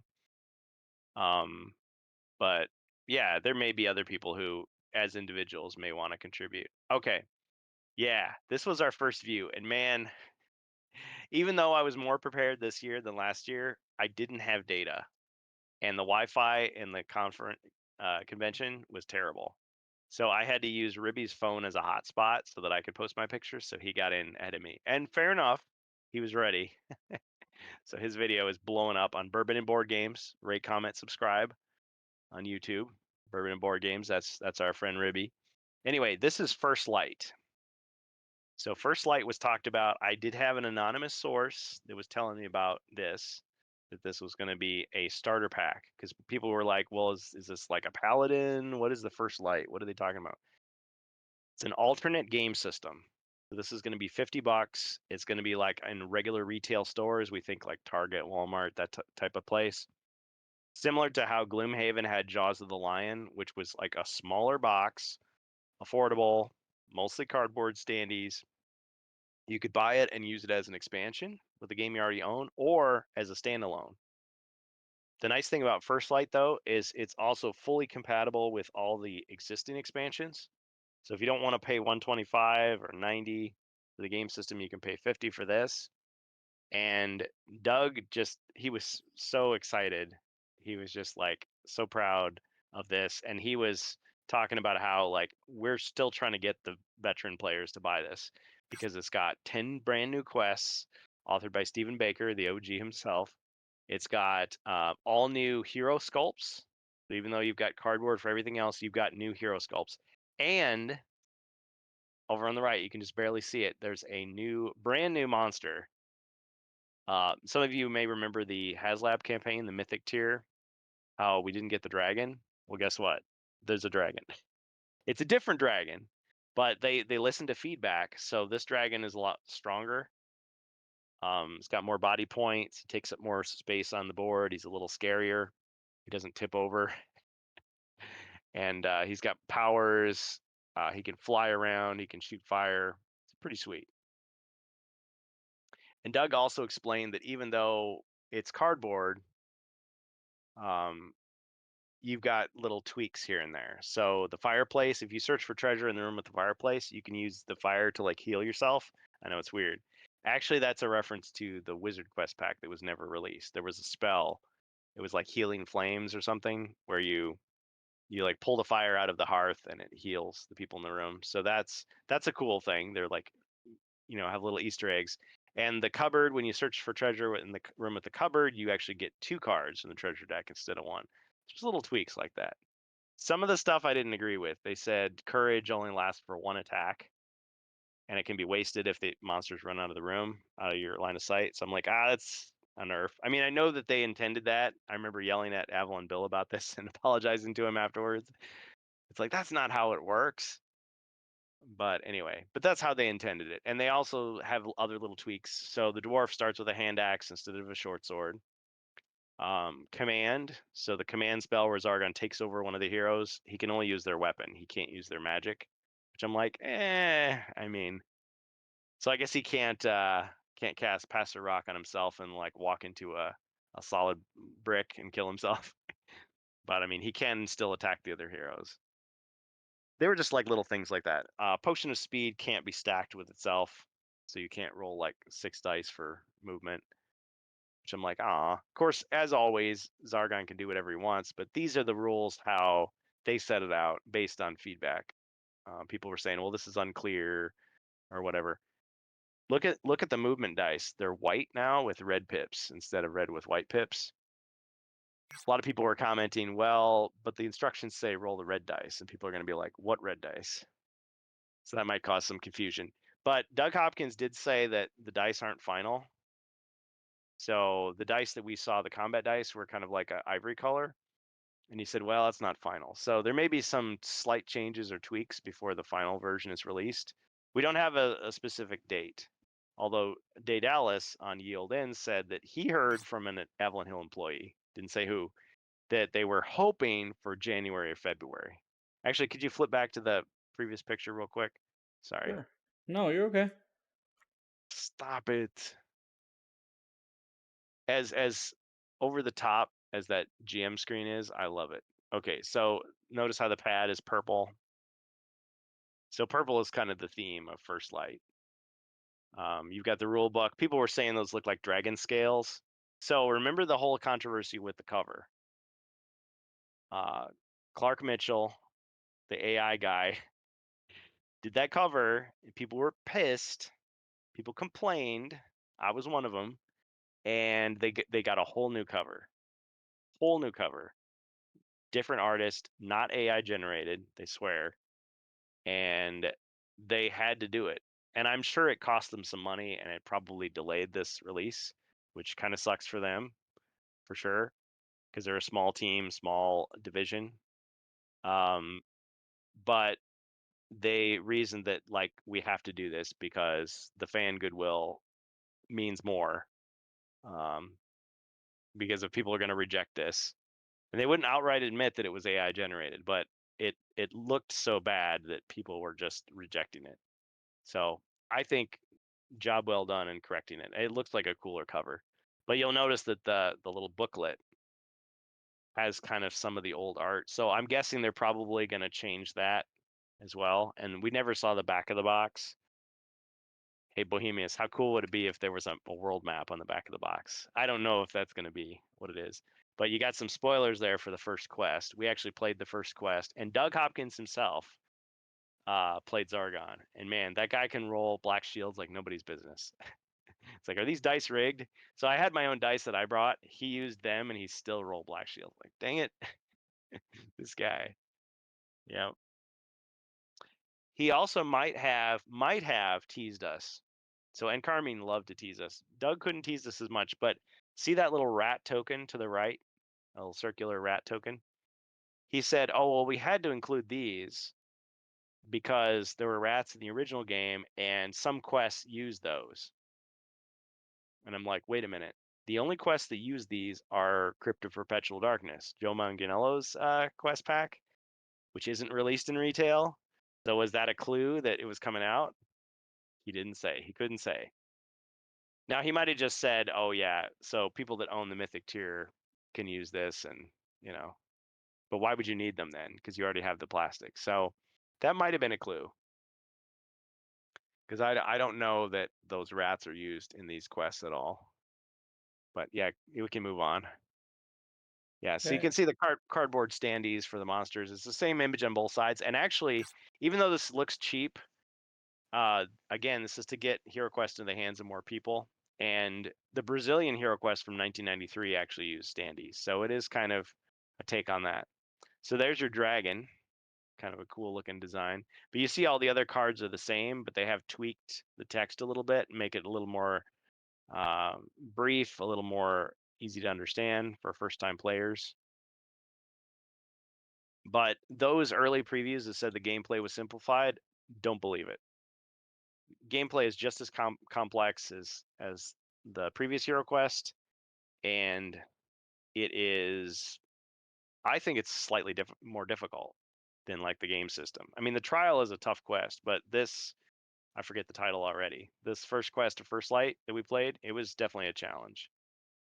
So yeah, the dragon, 10 movement, 5 attack, 5 defense, 7 body points. I think Joe's was like 5 body points, 6 mind points. Uses draconic flight, so that means it can pass through other characters, friend or foe, and it can move, attack, move, and it can throw ball of flame every turn. So it's quite a bit stronger than the dragon. I mean, Joe's dragon was cool. It was proprietary, and that was you only face that dragon one time. Well, let's just say with this new one, here there be dragons, because you will see this dragon more than once.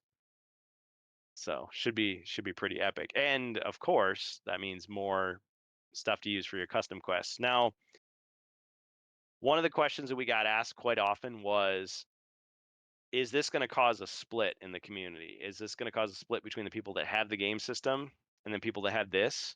Because this has new content in it. This has the dragon, and if you flip the board over, there's actually a different image on the back. Because you see the front is just the squares, the grid. It's the same old, I mean, it's new artwork, but it's the same arrangement. Let's see. I think there's an image I can show you. Hold on, let me scroll through it here real quick. Yeah, it's the one that looks like a bunch of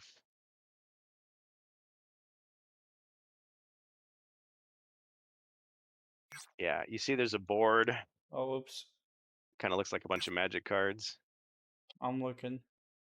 Yeah. Right above second. So you just see 3 boards. Colorful boards. Looks like, oh, yep, I think I found it there. There you go. Yeah. Sorry, I'm a professional. Look it up. Jason says I'd settle for a map fragment for each expansion. Put them together for a complete view. See? Yep. Bohemius. He trips on that rat. COPD on October. Okay, so check this out. On the reverse side of the map, this made me immediately think of Betrayal and House on the Hill 3rd edition. But look at that down at the bottom. Now, people have pointed it out. I see it now. See, you just get information overload. That looks like an arena to me. And I may or may not have received some information saying that there is some type of arena fight in this quest pack in First Light, alternate game system, I should say. So you may get an introduction to those Against the Ogre Horde tournament rules early. So, question. Yeah, go for it. Because I haven't asked much on First Light. Is First Light like its own game then, or is it similar to like the expansion with the original game system? Because you said it's an alternative game system. It's an alternative game system. So you can take the assets out of this box and use them in the game system you already have. You can also play it as standalone, or you can take any of the other expansions and like play it using this. So you could buy the Frozen Horror and all you own is this, and you can just play it. Ooh. Yeah. Okay. Now, if you want all the fancy plastic monsters, you're going to have to upgrade. But you've got, the map calls for a torture rack, you've got a torture rack. The map calls for an orc, you got an orc. But you got dragons, though. Yeah. So because you've got a dragon and you've got this new board, these caverns, so this is a whole little cavernous area, and you've got this arena, that has no equivalent in the game system that's already out. So people were wondering, well, does that mean that they're going to make expansions that are just for this one? I talked to Patrick O'Rourke, Intergalactic Patrick, who's the marketing guy. He was like, no, that's not what they're trying to do, because they don't want to split the community. They want this to be a unique release that has its own fun and you can make your own adventures. But moving forward, each new release is going to be compatible with everything else. Now, then I asked him, well, are you just going to release a box that like just has this board and the dragon so that people that already own it don't have to buy it? They could just get the the supplement, and he's like, well, that's a good idea, but he didn't, say for sure that's what they would do. Now, one thing I got both from Doug and Patrick, both of whom I interviewed, both of whom interviews are posted on XSC3 Home of HeroQuest fans, both of them were saying the best thing that we can do as fans right now is to keep doing what we're doing, keep the flame of HeroQuest alive, keep doing our playthroughs and our mods and everything, but also get on social media. I know nobody wants to get on Instagram or X, those cesspools that they are, but what you can do is get on there and tell them what you want to see moving forward. Like if you want to, so they put the boot tile on the board. We joked about how there's no boot tile and we demand the boot tile. They put it there. So if you want something in HeroQuest, if you want a world map, if you want, I don't know, new boss characters, fancy dice, whatever you can think of, put it on social media. If lots of people are saying that they want this, that's when they have those board meetings and they walk in to their bosses at Hasbro and be like, see, yes, see, this is what people want. Because I remember when we talked to Chris last year, it was like they had to justify everything that they did. They had to defend and explain why this was a good idea, why the company should give them the resources to do this as their next project or whatever. So things have an approval process. And, I'm just simplifying it from an outsider perspective based on what they told me. But yeah, we definitely need to tell them. Now, this board here, the one they had, it was smooth. So it's not linen finish. So if I was trying to stream with this, it would give me a few problems with the glare. It's definitely thinner cardboard than the classic board. But, a lot of people were speculating, well, how are they going to fit that giant board in the box? Well, So as you're you can saying see, it's cheaper quality then? it is cheaper quality. Yep. Okay. Cheaper materials. It folds 6 ways, just like the Talisman board. Instead of being like, because we thought, oh, maybe that'll be like tiles that you put together to form the board. But on one side, you got the classic board that's compatible, and then you got this new board. So there may be quests where you go down into the dungeons, deep down into the caverns, and you go through these special rooms. So it's kind of a cool little thing. They So also were giving out these pads that had like make your own quest, and on one side it was the regular board, and then on the back it was this. another question for you: with that quality build, is it going to be quicker wear and tear then with use, or It do you think might, it'll hold up? Do you think it'll hold up same way? Because you said it's folded 6 ways, right? yeah. So there's more possibilities of tears. I don't know how long this thing will last. I mean, is this the kind of thing you get for your kids, and then the next Christmas you get them another? Well, this time you gotta pay out of your allowance for it to replace it.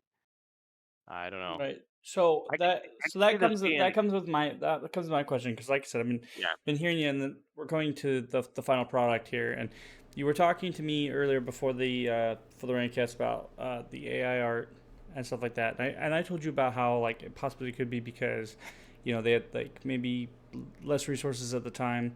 You said that possibly got fixed, right? Yeah. Well, Um, Patrick's interview is definitely a must listen because he's like their official policy is no, you don't get to use AI in any release product. So he would not admit, oh yeah, we caught the guy. He said he didn't use AI and then he did, or he turned in the rough draft. I mean, they didn't say what really happened, but regardless, cutting through the whole debate and everything was just to say, listen, we saw that the fans like rejected it and they rejected it hard. So it was like, okay, we had to go with something else. So they got the Yellow Wire guys who designed the Talisman box for 5th edition Talisman, which by the way, I did get a review copy of that game for free. So they did this new cover, which I think there is a picture of it. It has a picture of the barbarian. Let me just double check. Bohemia says yes, yeah, or I agree, but at this point we waited enough. so with the Friendship. quality as is, do you think it was just lack of resources? Do you think it could have been rushed? What do you think with the Yeah, board, the pieces, stuff like that? What do I you think this could have been feel the released with agony. more pieces? Do you think it could have been like a better build quality with that, or do you think this is probably fine being the alternate game system?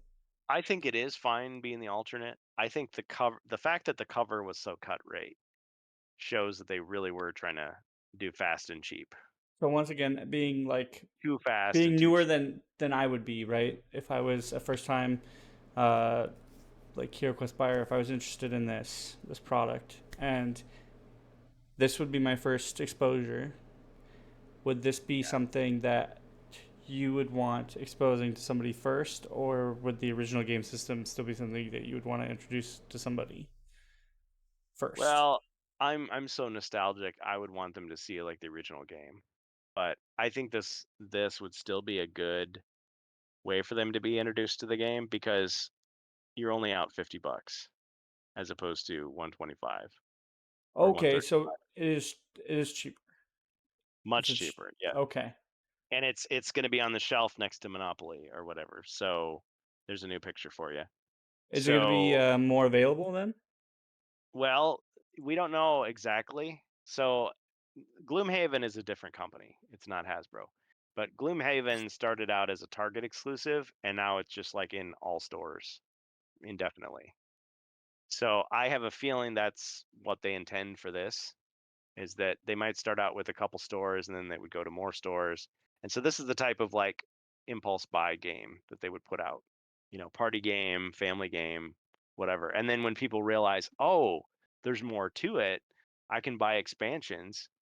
I mean, Patrick was like, if they sell, if it's a wild success, maybe that means these expansion boxes would go in these stores too, because places like Target and stuff are super like strict about, it's clean that stuff off the shelf. If it's not selling, it's going to Ollie's, it's going to, Fleet Farms, it's going in overstock.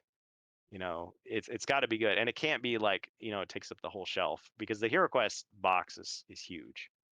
Especially the first edition box is huge, but First Light is small, so you could put like a lot more of them on the shelf. You could move it quickly. So I think uh, if all goes well, this is going to be like a really good thing for them. Okay. So you think that like you probably get, a pretty decent bang for your buck then, especially with it being the like a starter game system, it being cheaper, Yeah, but you get a good amount of play.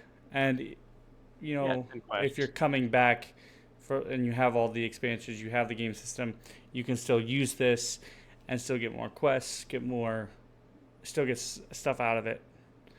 So, Yeah, see, I didn't know that. And like I said, it's been a while since I followed anything because I've been so busy. So yeah, this is nice. but I do like that. I do like that game board yeah, thing. but see that cover. I'm not gonna The bring up cover. the old ugly uh cover. Yeah, yeah. I don't know if you can zoom and enhance.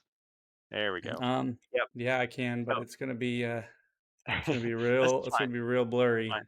There's better images other people have posted. Yeah, so you get a shot of the barbarian. You've got some other characters there ready for battle. You've got the dragon breathing fire. Let's look at the left image. Yeah. Um, yeah, the dragon shooting fire down. There's like an undead army behind him coming out of a mountain. The light is shining. It's definitely it's got that classic fantasy, high fantasy vibe, you know, Conan kind of thing, and I really like it. I think it's a huge improvement over the previous cover, which did have kind of a throwback style to it, but I mean, it had way too much copy and paste, like you could tell. And then, of course, the question of this looks like somebody just whipped it up in AI or used AI to enhance something, or it was just really sloppy. I like the Okay, yeah, let's text. look at So First like Light. the text font, like that looks Mhm. nice. Um, yeah. So it does look good. It does really good. Yep, and it's still got the four heroes, but I mean the barbarian's doing the finger poke of doom, holding his sword one-handed. The elf is holding her short sword two-handed, and they gave her regular armor instead of boob plate. Because people complain about that. The barbarian isn't standing on rocks anymore, so he can stand at his full height. The dwarf is more proportioned, and honestly, that dwarf, I love it because he really reminds me. I know Games Workshop doesn't own that pose, but it makes me think of like a Warhammer like dwarf. It just I looks guess like shit's about to hit the fan with that dragon. yeah, yeah. Yeah, it does. Now look at that GM screen. Some people were saying that, oh, this is over the top. I don't like this. Dude, I love it. No, I like it because I know that's supposed to be Mentor. To me, that's Sargon. I mean, maybe they look the same. It's like he's just Like I like, said, oh yeah, I love it. Like I said, that you're artwork looks dope as hell. So you're about to get toasted, son. Yeah. welcome to the family, son. Yeah. Welcome to the party, pal. Yeah. And you can see the cardboard standees. I mean, the artwork on them is straight off the character cards. So this could be your painting guide once you do get the big game system. But the dragon is done in like a silvery gray, kind of a steel gray or like a lead gray plastic. So even though it looks black, it's actually like it's a different color than the Dread Warriors. And the Okay. wizard's got a full beard and he's got a handful of flames. So more fun things to do. Now people were saying, well, why didn't we get like female wizard or like a sex swapped set? But again, this is for people who are just starting out with HeroQuest, giving them the basics. Also, the storyline of this one, I believe I can reveal this, is it takes place at the same time as the regular 14 quests of the game system. So you rescue Sir Ragnar off camera, and then boom, you've started the first quest. So yeah. And at the end, it sets you up for Keller's Keep, Return of the Witch Lord. What are you going to do next, kind of thing. So it's going to be new experiences for people who've never played before.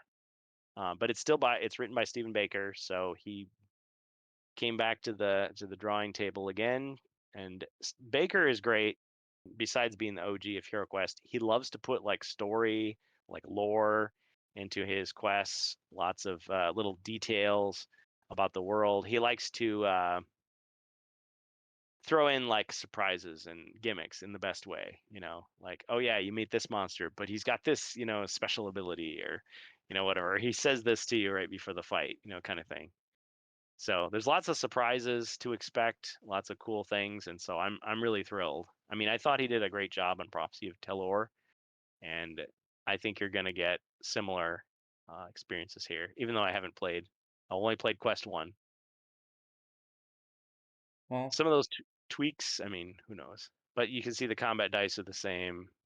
I mean, if you've already know the game, this should be easy to pick up. it does look pretty exciting. Mm-hmm.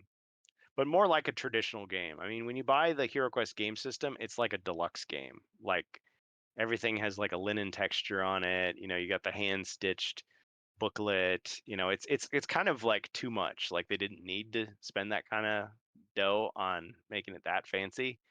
This is more like, oh yeah, this is just what a traditional board game would be, these days. Some really cool plastic miniatures, the main characters and the boss, but then the regular mobs are just, cardboard.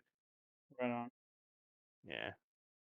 All right. Well, with that, we'll go ahead and take a quick break, real quick. Close them Last, down and run yeah, them again. last break of the night, and then we'll come and be back. So, Oh, lots. can I share one more thing? Sure. Because we got a new topic when we come back, right? I mean, no, you can bleed. You can bleed off, man. We don't have to instantly switch. It's not big. Okay. More to come. Oh, the Redcast. Yeah. So yeah, we'll be right back, guys. Don't go away. Thanks for joining us. Yep. BRB. And we're back. All right, hold on. Bringing Kurgan back in. Here you go, Kurgan. We're back. Yes. Oh. They come out. They pull me back in. All right. Welcome, guys. Welcome back to the TheRantCastPodcast. And Ribby made us a QR code already. Wow. You work fast, Ribby. I should Ribby hire you. Awesome. You Yeah. do things for my channel. StrangeBus out. I'm Dire Straits. Come on down to the dark side. I have cookies. Yeah. He was giving out 3D printed coasters that he made at GenCon. They were super sweet. People were love excited. coasters. Coasters are great. I have coasters. but they're He probably made, not Ruby's coasters. so he makes what I call the remarkable rims. He sent me a set. They're really awesome. They're bendy. They've got color coding so that you can mark off your heroes or your mercenaries by team. But man, those were popular, but the rims were even more. People were like, "Oh yeah," like super great. Yeah, good stuff. Good stuff. Okay, so there is one other thing I wanted to show you. This is kind of a special thing for the Rantcast. So I sent it to you there, Strange Bus, that Oh, video clip. the interview. Yeah, it's 40 Okay. minutes, so I don't expect us to play the whole thing. But this is a premiere exclusive. A couple people have seen this, but I just had the audio. Do we have a But I was timestamp? able. I'm not that cool. I'm not that organized. Okay. Let's just listen to just a little bit of it here.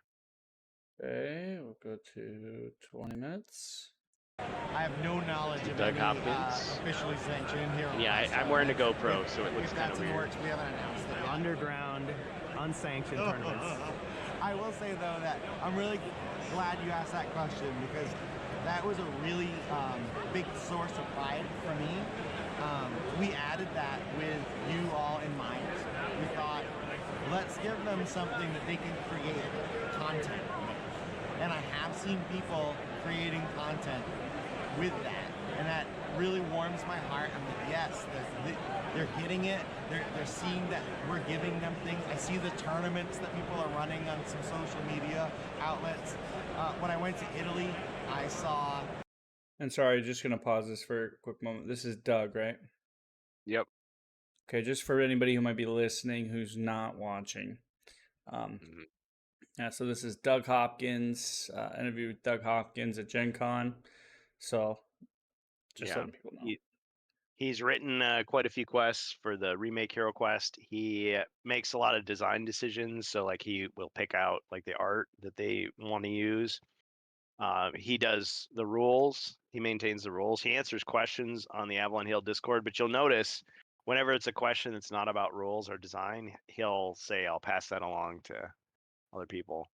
So it was a really cool interview. But at the start, like you could tell he was very passionate about his work. He was maybe a little defensive too, because it's just like, I don't make all those other decisions. This is what I do.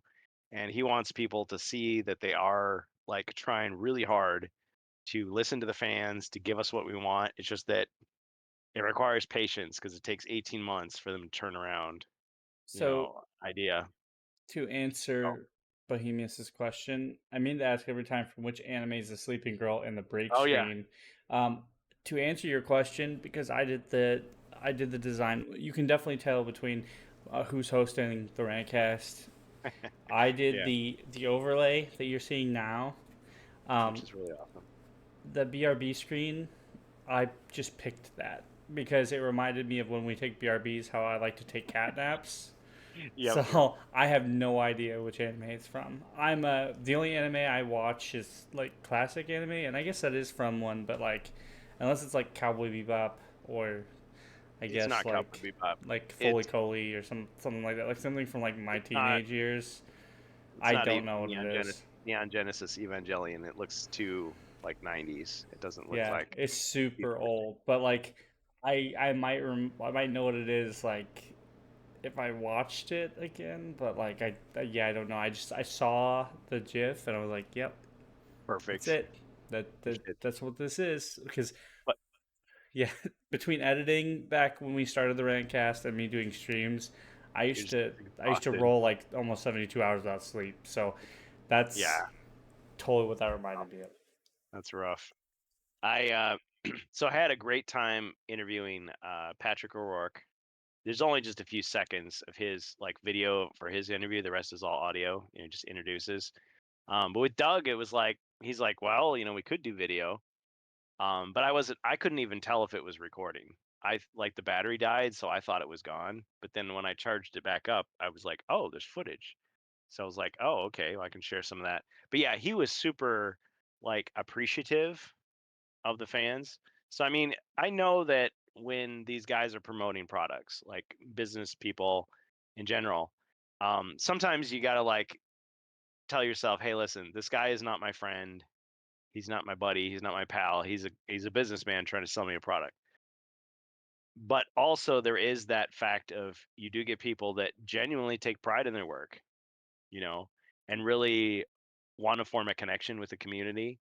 And so he's not just being diplomatic, as he says. He really does he feels good when he creates something that we like, that we use, that we riff on to make our own thing.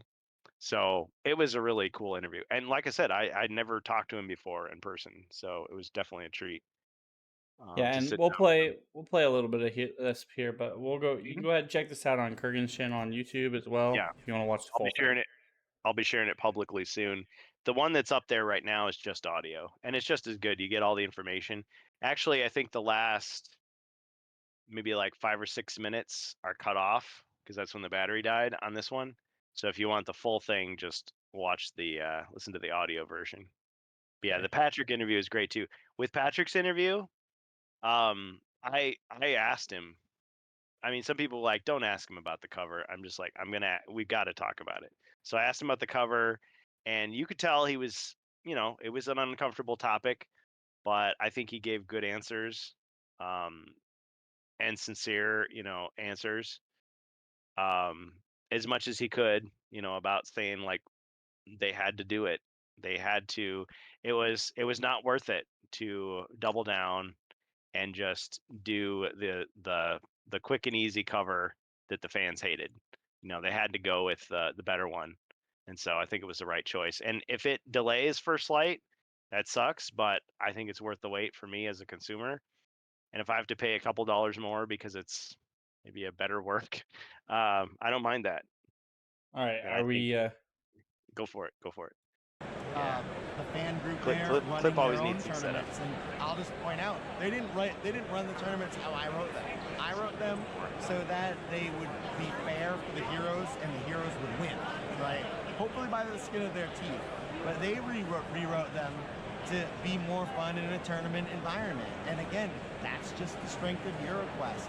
Make it what you need, and I loved seeing them execute that. In a con environment. We put things in our expansions for you.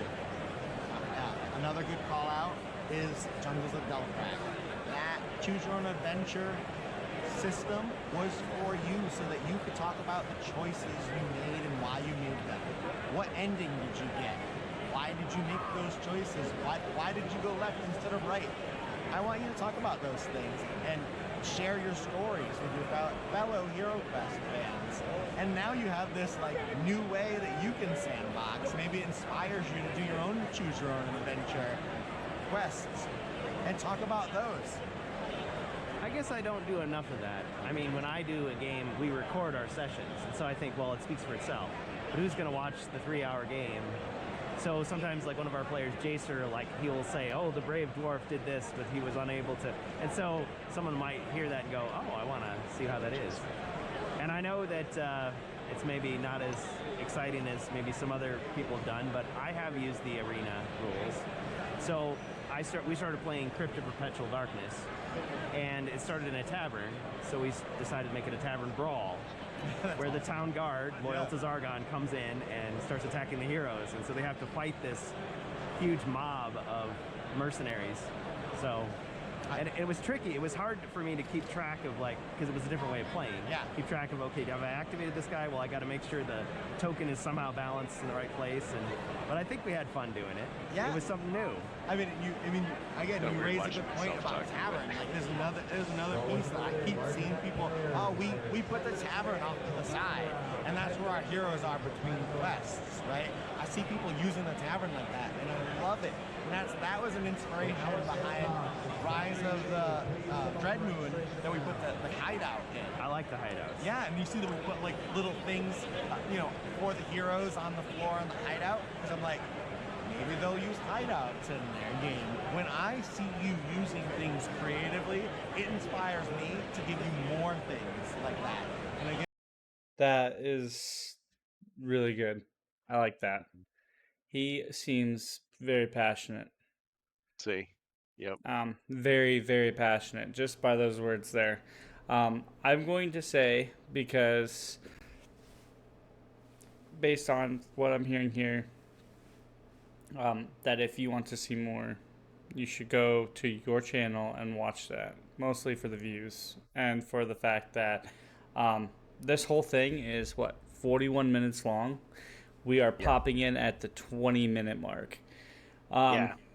He said just I can sit down for 15 minutes. So that's how passionate he is. Yeah, it was awesome. And he ran games too. I mean, he didn't just stay behind the counter the rest of the time. I mean, he GM'd a game with us, and then he GM'd another game with us. So we played First Light, First Quest, and you could tell he loved being Zargon. It was so great. He didn't sit down for the whole thing. He was standing the whole time, doing his big rolls and running laps back and forth.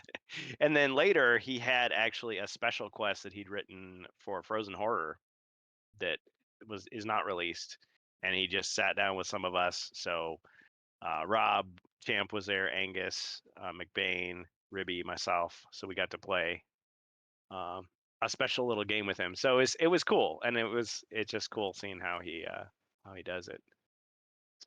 So yeah, thanks for letting me share that. Based off his mannerisms and everything else that he does, yeah, he does seem pretty passionate. He comes off like sometimes he's in a business, right? He does have to do a job, but he does seem like he's not just there tired, I'm just here because I need to be here. He does seem like he wants to be there.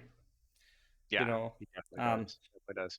And there's part of me that thinks these guys, for all we know, are fighting for their careers at this point, because we know Hasbro has cut a lot of people. We know they've made a lot of changes. A lot of people have left. And so I sort of get the sense, without them saying it, that they're being expected to do more with less. So yeah, these guys are pulling out all the stops. But that's the thing, though, is do like their he was best work. saying, when they get creative, that's where it truly shines. What mic are you using? What mic? Yeah, for the recording? Are you using a hand mic? Yeah, I got a little boom mic. It's one of those. I gotta get you some t-shirt mics, bro. Like one of those clips, the clip-on mics. We gotta get you set up. Nobody believes me. Yeah, so I do have some like lavalier mics. I have some like lapel mics. But it's like I'm more comfortable using this. It's just like a little cheapo streamer microphone for like a smartphone. Well, that, and I think it'll help you with the ambient sound too. Well, yeah. I mean, I kind of like the noise in the background in the sense that you're at a big convention, but yeah, we were yelling the whole time. So yeah, I get it. Keep the background noise down. I mean, it's not gonna make it perfect, but it might help with the background. Okay, the video is public now, so there you go. So catch up. First. I'm running it, but just to show people, if you are watching, you could tell just his mannerisms, how he's interacting with Kurgan here, because I was kind of watching. Like I said, it may not seem like I'm fully invested a lot as much as you guys are in the HeroQuest brand, and true, not true. When I can get into a game, I find it enjoyable. Yeah, we love having you. Yeah, and when it comes to people enjoying a product, I use my business experience to analyze that thing. It's not just Star Wars. I'm not just the Star Wars guy. That's just my passion. Sorry, Star Wars Man. Yeah. But HeroQuest could be your guys' passion. So it comes down to the same thing, though. How passionate are the people making that product? How invested are they in making that product? And this man here seems and like I said, I don't know him. You know him more than I do, because you've actually gotten a chance to speak to him. Yeah, actually got But to hang like out with him way more like than I thought either I would. either Yeah. he's playing a really good role, or he likes to go to these things. He likes to interact with people. How he interacts with people helps him with his career, helps him with his job, Mhm. and He's a professional. it helps him build on his role, however long he's been in it. So, and even if he's been in it 20 plus years, you can still learn based on the people that you meet. Mm. So, he's really outgoing. And Bohemius mentions I had the same perception of his aura when they interviewed him in Italy last November. Oh yeah. Yeah. Guy tours the world. So I mean, Yeah. that's a big thing. Is if he's willing to meet people, get out there, because this is probably a wide audience. There's people all ages, and there's no offense to anybody else. This is with any fandom, right? You get people who can be very outgoing. You can get people who are very sheltered. You can get people who are maybe touchy or like whatever. Yeah. This is a role where you have to be good with people. Yeah. Well, and if you watch some of the very first spots they had for HeroQuest with him, like he and Patrick and some other people were sitting down, and it was extremely scripted. And I'm like, all these poor guys, it's like we want you to get up from your design sheets and like start doing like PR stuff. Like they're not ready for this. But contrast that with now, yeah, like Bohemius was saying with the Italy one, man, he was fired up, and here he is, yeah. And like I would encourage you, Kurgan, next time you go to the convention like this, don't be afraid to try to make these people feel uncomfortable, because that's their job. Oh yeah. Well, I definitely did. Ask all the questions, because you can see like I said, I might be overanalyzing, but like you can see the shifting, the moving. He's not on guard at all. He's comfortable. So, like I said, ask away. He doesn't seem like he doesn't seem like he's uncomfortable to tell you no, or that like, and it's not happening. But like I said, if you're generalizing, you're going to ask those uncomfortable questions. He's prepared to answer those uncomfortable questions. I was pleased how he handled it. I mean, at the start, we did like a pre-interview. Basically, he was like, "I can't answer this. I can't answer that one. I can't answer that one." And did you tell him that you're probably going to answer it anyway, just to make to clear Well, the air? no. I mean, at the start, he was just like, "But it's okay. You can go back to your hotel, come up with think about it. We'll look at it fresh tomorrow." And then at a certain point, he's just like, he's kind of looking at me like the way I'm looking at him. He's like, "You just want to just do it now?" I'm like, "Yeah, let's do it." So I compressed some of them, and I did ask him kind of in a general way, because it's like, okay, why can't you answer this particular question? And then he gave like a spiel about it. Like, okay, no, so that's fine. Like, I I'm probably not didn't saying make him like be mean about it, but grill what I it. was saying is No. like, I probably didn't make him as uncomfortable as I made Patrick, because Patrick at the end I asked him about the cover, and it's like he knew it was coming. You could tell. He's just like, okay, where's it? Okay. And afterwards, I'm just like, so how do you think that? Just like, I was ready for it. I was ready for it. Like, oh, that's cool. Because yeah, I don't want to. My point is not to just like suck up to these guys and like tell them everything's great.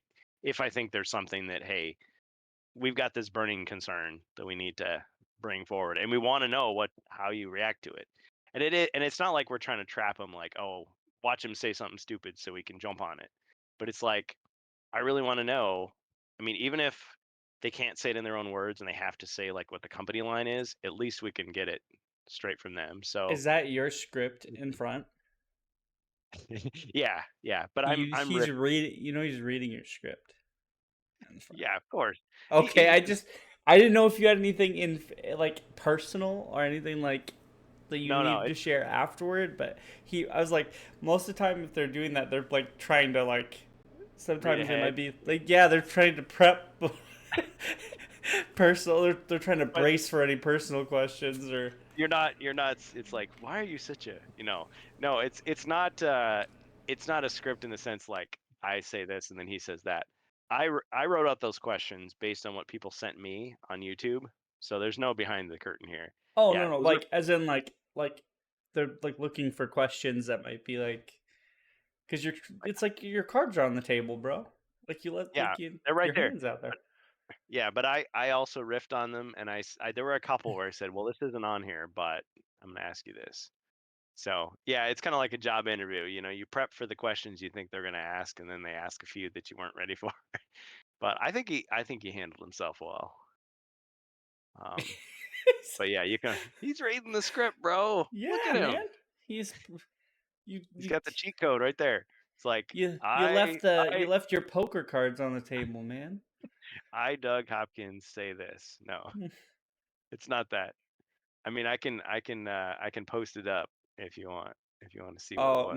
no! I'm just giving you grief. What I was saying is like if you had any questions that were like icebreakers or like things like on that script that you were gonna read, he probably already knew what you were gonna ask prior to that, or he was reading with you. One of the two. Yeah. Right. Well, and I rephrased stuff because he said 15 minutes, so I was like, oh man, we better go quick. But it's like, well, he's still talking, so I guess we're okay. Because I mean, when I interviewed last year, when I interviewed the Berserker, the Berserker, he said, well, I am the Berserker, and he said, no, just kidding. It's like, yeah, but he did say it. Well, but I mean, like last year, Chris, like, we would be doing the interview, and he'd just be like, gotta go. Like, okay, we'll finish this later. And so I was like, all right, hit the pause button. I guess you'll track him down later, because he had stuff going on. Whereas Doug is just like, it's like, okay, well, when he's done, he'll get up and leave, or he'll give me the little cutoff motion. But he didn't. So it's like we just went for it. Said he it looked like he he had might have spare time. He was probably just trying to keep it simple and short, but he might have just had extra time to burn. So it was towards the end of the day as well. So it's like, okay, after this, he can go back to his hotel room and just collapse. But like, oh man, that guy, give me a hard time. No, but and it looked like he looked like he was having a good time too. So who knows, man? You might have just vibed well with him. Energized him, yeah. Personal question, Doug, are you the Berserker? I am the Batman. Yeah, but that's a great. Looks like he like vibed well with you. Looks like everything kind of like went well with that interview. He looks like a good guy to get to talk with and just kind of chat with. So I hope he didn't take it the wrong way. I teased him a little bit because he's like, so is this enough, Kurgan? We gave you new hero sculpts. We gave you the boot tile. We gave you the dragon. We gave you the extra board. Is that enough? I'm like, enough. Well, you could have put the skulls on tiles. And he's like, kind of hung his head. Like, that's a good start. Yeah. Well, and they rely on us for viral marketing. So I guess it's good and bad because if we like something, we're just going to like play it up. And if we hate something, we're going to whine about it. So that forms a perception. And there definitely is a perception, like certain fans, like kind of like your Star Wars theory thing. You've got some guys that are super positive who are always being like an apologist for the franchise. And if they start to not like something, you're like, oh, something's really gone wrong. Okay. Something's really gone wrong. Okay. So there's a transition. before you go in there, you just called Theory an apologist, and that's not how that goes. Oh, okay. My bad. Sorry, Star Wars Man. I don't hate Theory, but he's not a fence sitter. He's just a really hardcore prequel man, and I'm not as hard of a prequel man as he is. So, I don't know. Like he just kind of goes with the flow, and he's also a big business guy now too, because he does the saber business. Yeah, and he's, I don't know. I think he comes from the heart on a lot of things. He's just, it's his job, and once it becomes your job, it kind of loses the personal aspect. Like I said, I would never make streaming a personal, like, primary motivation of income, because then you got to follow rhetoric. Then the people that watch you, they become your main source of income. Then you got to start manipulating the vibe. Yeah, and it just, you lose your freedoms and that. Yeah, yeah. You don't I feel have like if you're a voice to the community, you have to maintain that voice. You have to maintain that version of honesty. and you can still make some income, all that, but like if you're going to make it your main job, then you kind of have that, I don't know, you almost have to be faker than if you were just a celebrity. You stop losing that voice, that honesty portion. So, I mean, I still think he's more honest than a lot of Star Wars creators out there. I think he's done a pretty good job of maintaining a very nice neutral ground, which is for his job, he has to.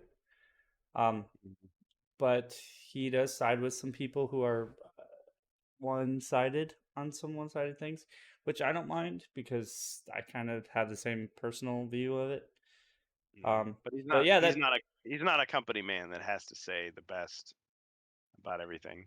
I don't know. Everybody who buys his stuff says that like his shit's really good quality and it's competing with the current the competitive market and like the lightsaber thing. Like most of the lightsabers that you buy that are that price, like $300-400, are like meant for like actual like hard, like you're swinging those things around and beating them half to death. So he can like, yeah. So I guess you can run those things over with like a truck, and they don't really like. They get like scuffed up, but they don't like break. I'm thinking of Napoleon Dynamite, where he runs over the Tupperware, and it's like it just breaks. Like, oh, never mind. It just drive off. Yeah. So I mean, and he gives them out at conventions. Like he'll go to conventions and like he meets people, and he's really nice with them. He's really like forward with them. And then he'll just give those things out like they're candy. So, I don't know what he's losing on it, or like he meets the cost and demand with it, or whatever. But I guess he met the guy who voices Obi-Wan in the Clone Wars, and then got that guy to do free pictures with some of his fans. So, cool. Yeah. So he's a real fan. Yeah, he's a real fan. He's been a fan for a long time. He's just now a fan who drives a supercar because he makes a lot of money, and kind of has like a, he makes it his job. He also does fan films, and he's doing the Dark Empire live comic book. Yeah, which is nice. But yeah, coming from that, I've learned a lot about the Acolyte from him and from a couple other sources, like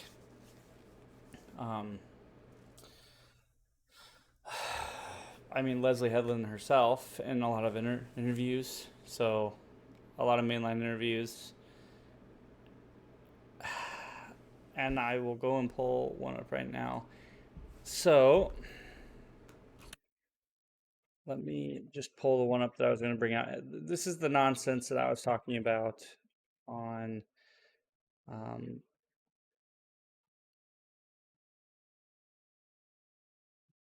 okay. Yep. Let me just pull up the actual.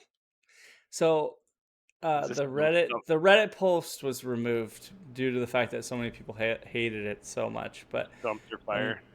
Let me try and just pull up. Yeah, I just pull up. There's 4 articles based on this. I'm just gonna pull up one from the Dark Place.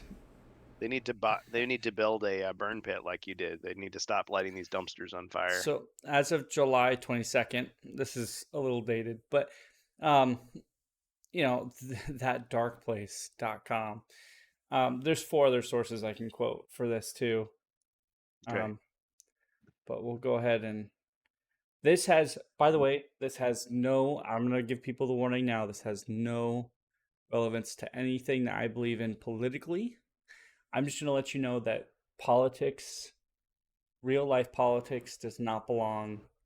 I have a personal belief that real life politics does not belong in your escapist entertainment when it's fiction, when it's truly fictional. And I believe that because that's where our real world stuff is going. Because, what was it? Red Letter Media kind of brought up a good point too, that back in the day, the reason we kind of craved a lot of the big movies that had like passion and like a really deep storyline and the hero and the heroine and stuff like that was because a lot of the big producers, directors, stuff like that, like David Lynch, stuff like that, they were born around the time of war, the Depression, stuff like that, around the time of the Greatest Generation, the baby boomers, stuff like that. Now we don't have stuff like that anymore. Yeah, we've had war, but we haven't had such a huge impact. Pretty much the only big impact right now has been race, gender, and diverse politics. So what's going to show up in your escapist entertainment? So I feel like that's kind of a true statement, because we reflect as we get older on things that have happened to us personally, or we reflect on things that have happened to us in our past lives into our entertainment. And as we get older, even though it might be somebody else's story, we tend to reflect a lot or use inspirations from people or other people that may have experienced that sort of trauma. And if that's all we know, we have a hard time telling stories that came from other people. And I'll kind of give off examples as I go along. But for example, the most ridiculous one is, so showrunner Leslie Headland claims OSHA killed Soul, and this is a spoiler. I mean, who gives a shit? But I mean, if you really do care. At the end, the last episode, Soul is killed by OSHA, which is like, they are supposed to represent kind of like a father-daughter sort of thing in this show, because it's like a master apprentice, but Soul really cares about OSHA, really, really cares about her. And I guess OSHA ends up turning the dark side almost, and ends up killing her with what Headland calls the first force choke in the history of Star Wars. We can disregard that and move on. Claims OSHA killed Soul in the Acolyte because he was imposing benign sexism on her. Please tell me, for the love of God. So,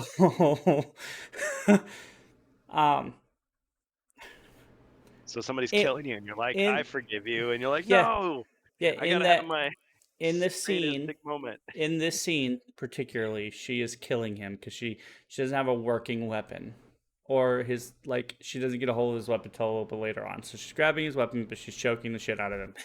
And he looks at her, and with a CGI tear that streams across his face, he looks at her straight in the eye, and even though he was telling her, because I guess in the beginning of the show, he kills her mom out of self-defense.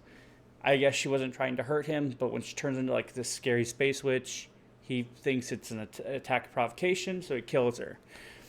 Sure. He doesn't tell OSHA until the end. She ends up getting angry and kills him, because she's already kind of on the path of the dark side. So she's angry, and then what happens is in this turn to the dark side, he was trying to tell her that he cared about her, but all he got out of it was, it's okay. He looks her straight in the eyes and goes, it's okay. It just, I understand. It's okay. You're my brother. I love you. And what our showrunner is trying to depict is that he is taking that kill, the satisfaction of the kill, away from her by letting her know that it was fine. What psycho motherfucker explains that our hero, which would be this person, not this person, who has done practically nothing wrong except for have an infatuation, which is against the Jedi Code, which is developing your character, right? When this person has committed crime, like war crime, and now is on the evil path, the path of evil, which, fine, you're developing another character arc. You're feeling for that character. But I'm supposed to care about, and other people are supposed to care about the fact that she's now getting justice by killing him, but he can't accept his death. I'm sure Wardicon meant that metaphorically, of course, just so nobody gets it twisted. What the hell does she mean, the first force choke? That's what I said. I mean, I'm not repeating that full chat, but like, no offense. I'm not calling you out, WarCon. I totally agree in some cases, but, yeah, It's my story. multiple people, including Star Wars Theory, has said that this lady has some serious fucking trauma issues, and she's dumping them into Star Wars and unnecessarily. And that's why I said, because I didn't even get any of this, like here in this scene, and I've seen this scene. I have seen this scene. Like, and all I saw in the scene was the fact that he understood her feelings and was just accepting his fate. And that's fine. There have been tons of scenes in movies where somebody has just like said, fine, I care about you enough. Like, it's stupid, but like, I care about you enough that if you're just gonna do it, do it. But Theory said it really perfectly well, and I'm pulling this line. I'm sorry, I've got to, because like, coming from a parent who has 4 children, there are some things that kids just don't get until they get older. You have to develop as you get older and learn lessons for yourself. And she's taking this away from that. Give me 1 second. I should have probably pulled this up while we were talking before, but I get so caught up in this fucking shit. It's See? The passion. yeah. Yeah. It's just it's stupid. It's so stupid. Hold on. Let me pull this up here. I'll make sure I got the right.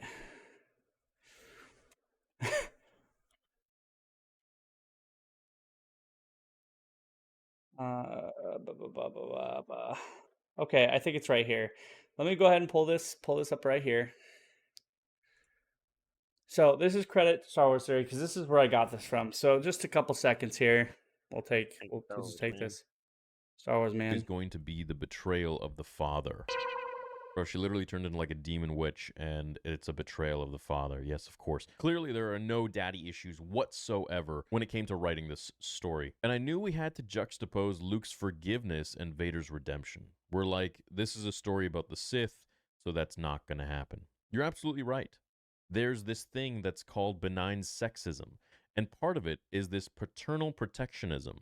It seems like this good thing, but like you said, there's this, I have to protect you from everything. I have to make sure you're okay. I have to tell you what track to get on. And then once you're on that track, I need to support you. Yeah, it's called parenting.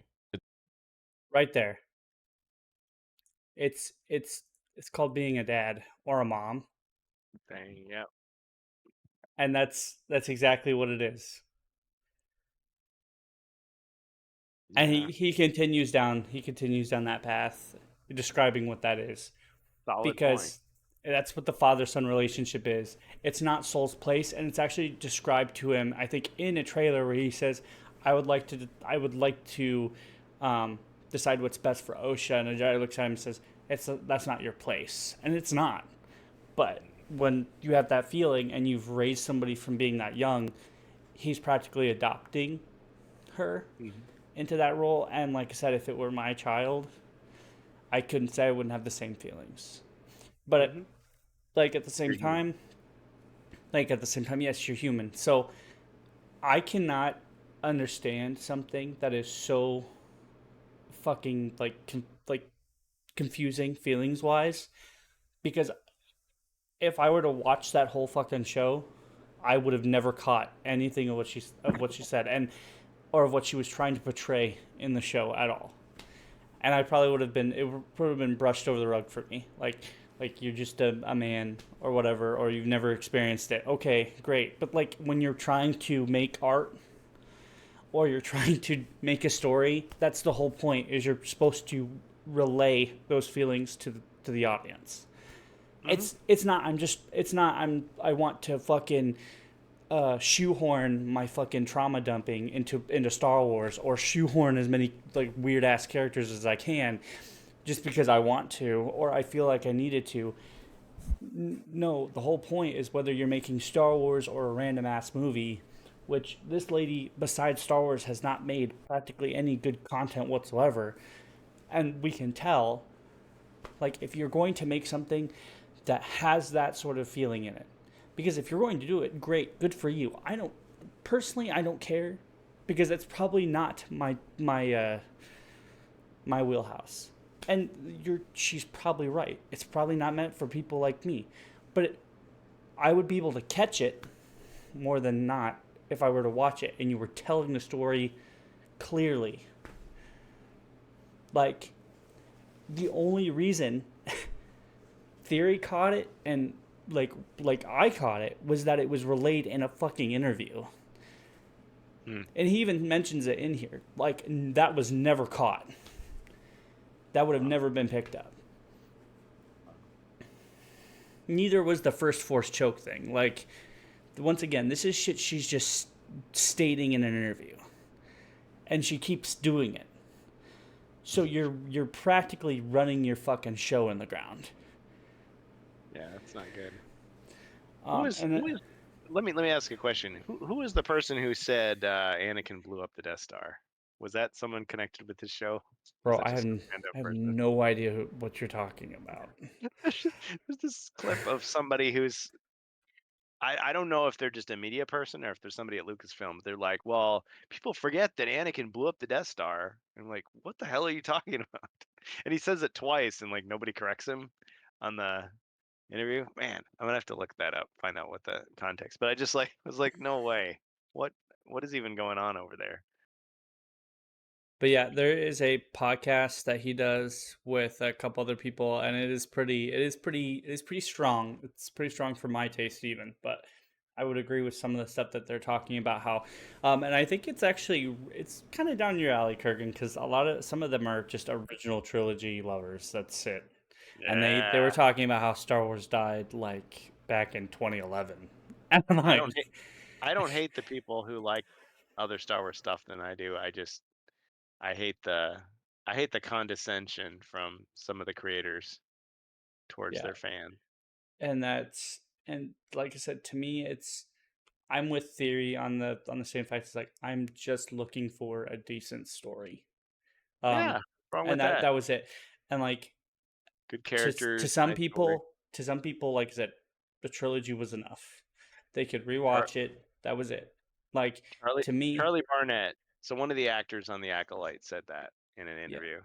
He said Anakin blew up the Death Star. I mean, the guy who plays Soul barely knows English, and like he's a European actor, I think, or an Asian actor.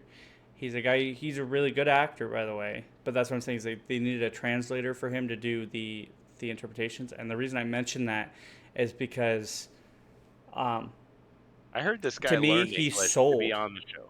He learned English to be on the show. So he yeah. Or he pulled like a Indiana Jones sort of deal.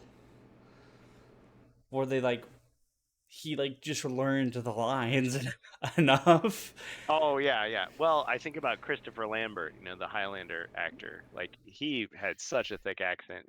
His English was really poor when he started. So it's like, yeah, just memorize the lines to start with. But like what I'm saying is, Tarzan.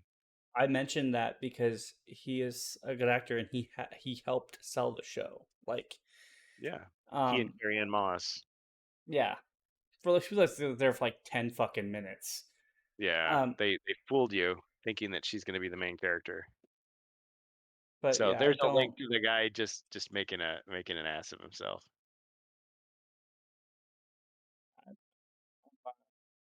I'm flabbergasted. There's just shit here that is just, it just kills me.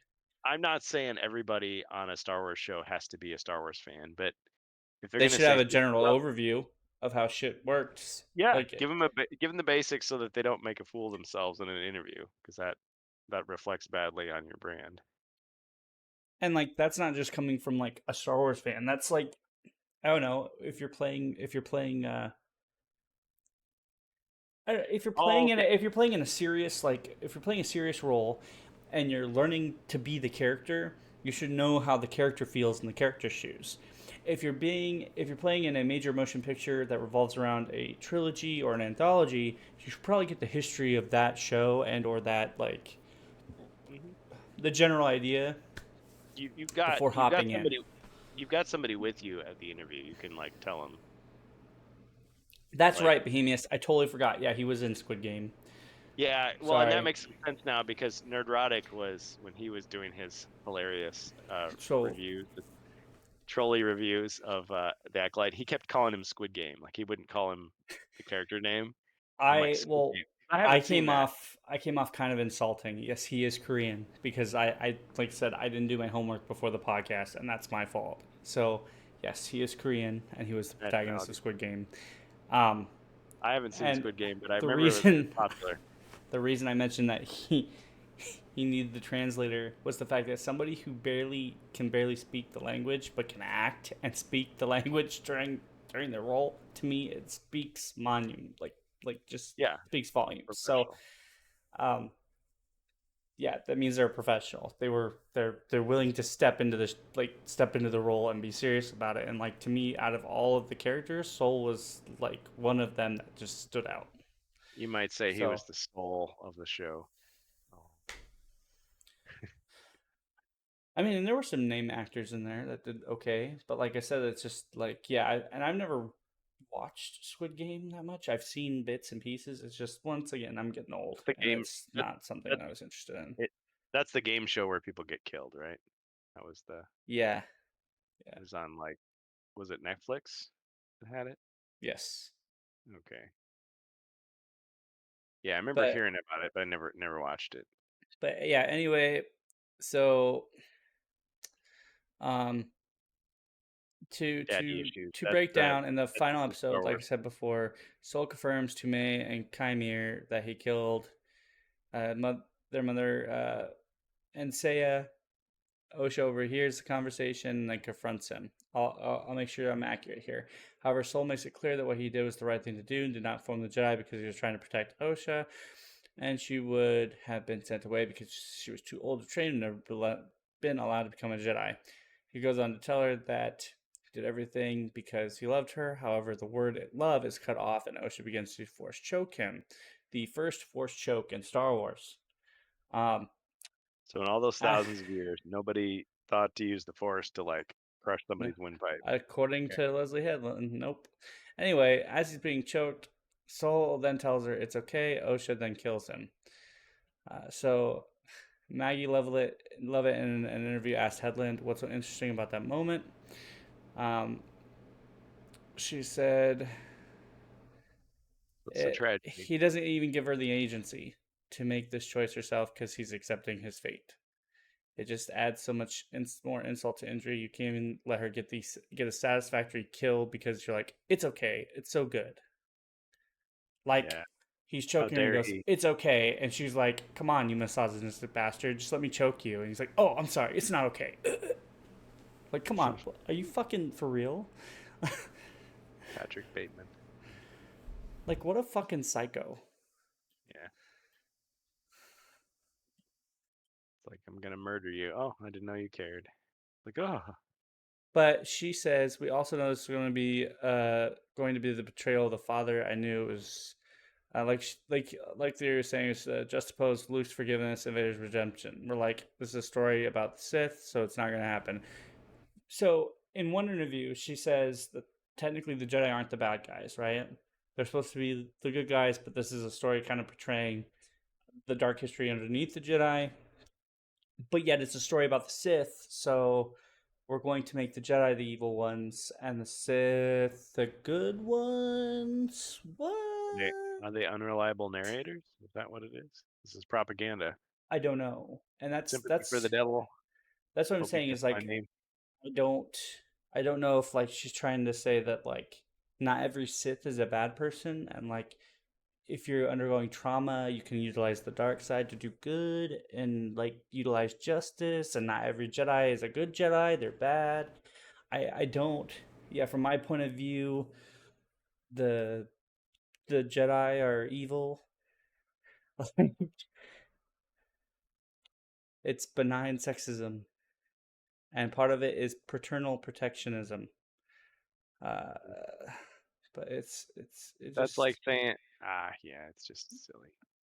But like he goes, It's like she saying, continues it's and like says, she saying you love your continues. family more than you love a stranger. It's like, oh, Well, that's evil. okay, No, it's and she not. says ultimately what happens again is the father-daughter relationship. Women evolve in their lives, develop their own personality separate from their father. At some point, they have to reject that protection. Yeah, but they don't kill them. Yeah. And on top of it, Don't kill your dad. like the big point is that she could have walked away from that whole scenario. She could have accepted Soul. She could have like left and gone down the path, but she like straight up like killed him. And then said like she still wasn't satisfied with killing him. She needed him to accept the fact that he was going to die. She needed him to reject the fact that he was going to die. My bad. Sorry. Let me correct myself. She needed him to reject it. So, and that's So the Sith are emotionally damaged people that don't. this whole thing to me is bullshit, because right here is, it's not just like people growing up, even doesn't matter if you're a man or a woman. It's to me it's just stating that like you are you're saying that it needed to be more than that. The power dynamic not only just needed to shift. So, but like I said before, there are things that whether you're a woman or a man, as you get older, coming from adolescence, that you need to learn for yourself, that your parents help you learn. They don't do it for you. Like, I don't do everything for my kids. They have to learn. Yes, I will guide them, but it's still ultimately their choice to learn, either for themselves or learn from my guidance. If my kids just said fuck you and left, like, that would be awful. Mm-hmm. So I'm like worried about this lady's parents, because if she just told them to fuck off and she just left, it's no wonder she's so fucked. Yeah. Not to mention she ended up with one of the worst people in Hollywood. Yeah. Yeah. And that also signifies another thing to one of Kennedy's choices, because once again, we just hired the secretary to fucking Harvey Weinstein to make a Star Wars movie. So yeah, makes you wonder.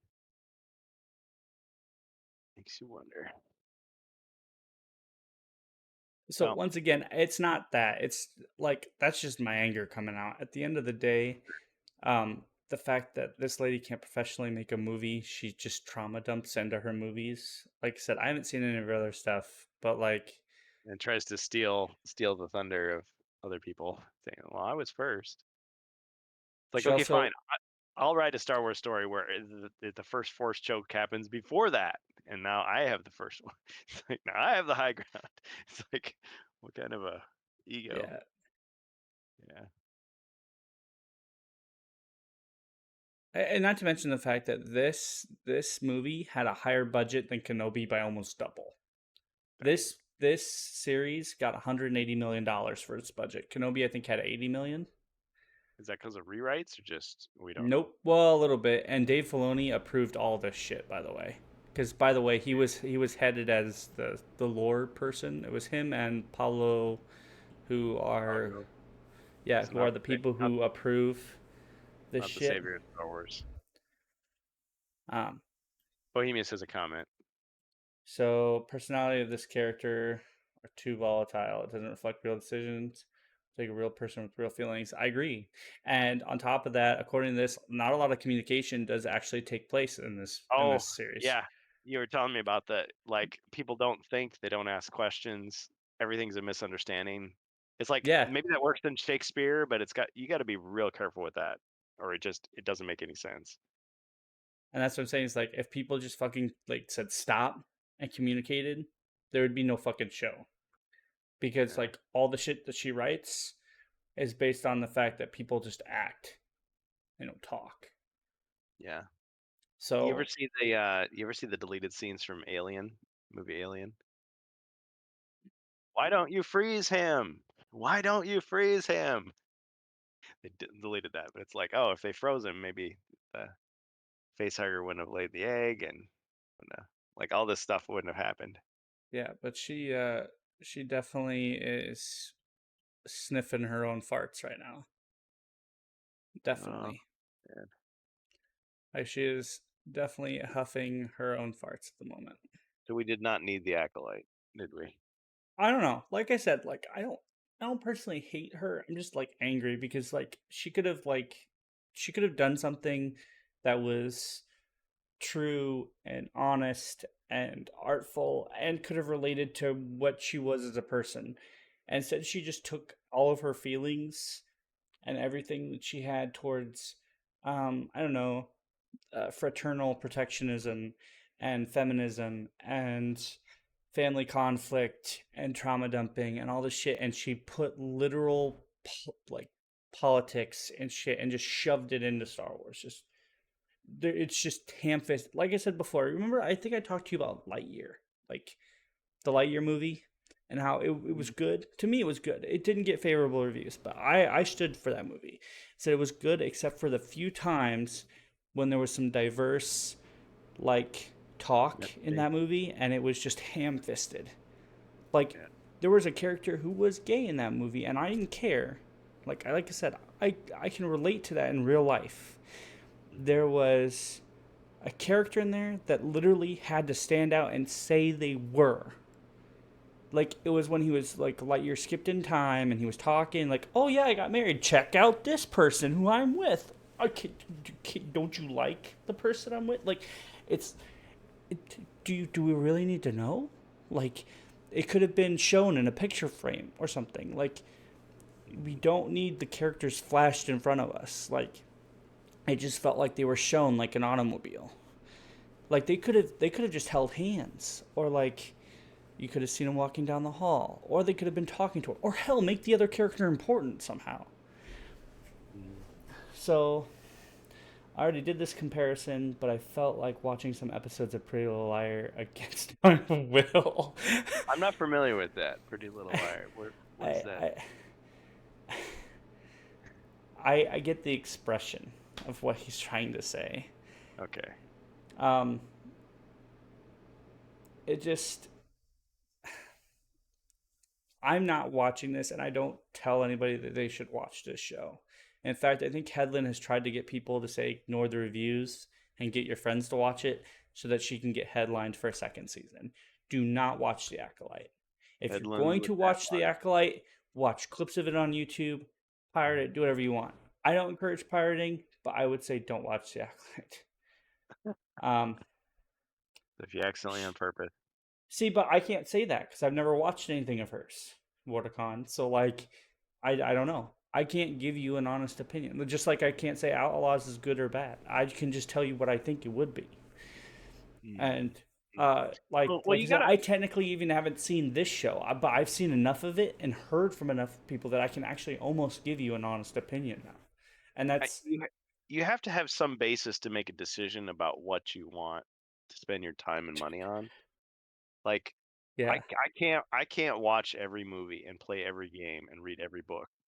At a certain point, I have to just say this just doesn't interest me. No, but if you're going to make an actual opinionated decision, you should actually sit down and actually watch. Like, what I'm saying before is like I'm not going to give it three stars, and I actually haven't seen it. Like, that would be dishonest. If it smells like shit and it looks like shit, it probably is shit. And that's what I'm saying is, like, right now I have window shopped enough of this movie or this TV show, and it smells like poop. And that's what I'm saying. So, and it kind of looks like poop. So if I put it in my mouth, it's probably going to taste like poop. And that's what I'm saying. Like the Rise of Skywalker for me. The Rise of Skywalker. I read for the first time in my life as a Star Wars fan, I read complete spoilers for it. Complete spoilers. Usually, I'm like, I don't want to know anything about it until I see it for myself, and then I'll make up my mind. But I spoiled the heck out of that, and I'm like, this sounds like trash. And I got to watch it for free from the library, and I thought, what the heck, I'll watch it. And I was like, the people that said all the criticisms were right. Everything that people said was true. Everything that you've heard is true. But yeah, but that's Like, so the sequel trilogy to like, me was okay, like well- very, it was very like very common that we were gonna get shitty stuff from the But I mean, sequels after the. sometimes people miss the point of something, and sometimes you get a situation where, yeah, everybody hates something, but I like it. Like that happens too. But a lot of the time, it's a pretty good indication. Like The Last you Jedi? get enough info. Yeah, it's polarizing. Yeah. You get, but I mean, yeah, with that one, the reviews. So I didn't read any spoilers, but the reviews, like half of them were extremely negative, the other half were extremely positive. So I'm like, there's a chance this might be okay. I went to see it, and I'm like, it was a little less than okay. Yeah, those reviews were faked, bud. I'm pretty sure. Yeah, they got me. Got them. That's why I said, like, it's just with this here. Like I said, I'm going with WarCon on this, but at the same time, Much more jaded now. I'm telling you, WarCon, I at least give things a deep, thorough through look over before I tell people what my opinion is on it. That's why I'm playing Star Wars Outlaws. I'm glad I get to play for free. I'm so glad because people are now getting a look at that. I just popped in on YouTube again. People are now getting a look at that 1 to 4 hour long gameplay, and are literally going, "Oh, it's going to compete with GTA 6." Like, after there was a review bomb on this thing for I don't know how long. Now it's getting diverse. It's getting diverse reviews because people are actually enjoying the gameplay demo. So I don't know. Like I said, to me it looked like there was going to be performance issues. It didn't look that enjoyable. I looked at the gameplay demo. Gameplay demo looks pretty good. I watched the rest of it a little bit while we were on break. Literally, it's playing back there. So if you don't get a chance to look at it now, look at it on YouTube. I mean, it's, but I don't recommend anybody watch The Acolyte. I don't. It's got a cheesy, memey fucking line that I'll tell you now. It's the power of one, the power of two, the power of shitty. And it's like I've heard people, just none of it endlessly fucking makes sense, and they shoehorned Plagueis into it for about 15 seconds. Peeping Tom. Yoda is at the last episode. It's not great, and like I said before, they're trying to greenlight a second season, which most likely they probably will be. It was solid. But like I said, they don't care about whether it gets good reviews or bad reviews. Like some shows, like some HBO shows and stuff, all they do is they look at how many people watched it. With the Velma TV show that got fucking shit on so bad, they looked at how many people watched it. They didn't care how many people liked it or disliked it. They looked at it and go, "Holy fucking shit, there's a lot of people watching this. We need a second season now." Because nowadays with streaming services, it doesn't matter how many people like or don't like it, because it's not TV. It's streaming. So yeah, it's not just that, man. It's not live TV. It's not the fact that people are going to change the channel or turn off their TV anymore. It's as soon as you hit that fucking button, you are watching it. So if you have to try it, or if it's something that's so bad it's good, there are other ways to watch The Acolyte. I'm not going to tell you how. I'm not going to recommend how. I'm just going to say, find it. Just don't use Disney Plus.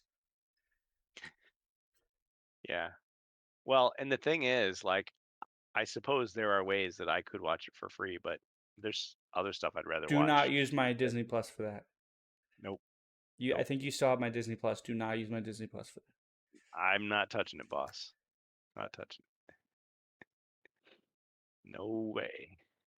I've even told my kids they can't watch that show. I'm right now that show has been blacklisted from this house. Not in my house. Not on my watch. And it's okay. I don't think my kids even like Star Wars right now, so which is sad. But you're not gonna do the thing where make it seem like naughty, so they're gonna sneak. No, they're just not interested. I think my oldest watches it every once in a while, but she's not infatuated, which it's sad, but it's okay. Star Wars isn't the highlight of what it used to be anymore, and that makes me sad. Yeah. But I have what it used to be in my heart, so that makes me happy enough. Leave the memories alone. So, yeah. I mean, there's people who are now. I think Disney's now at the point where they're making enough money off of it to where they don't need to cease and desist people as much anymore. So I know there's some Unreal Engine 5 remakes of certain games coming out that I'm not going to mention right now. So keep your eyes peeled. Interesting.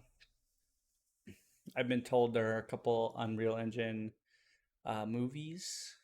There might be a pod racer adaptation coming out again. Now that is pod racing.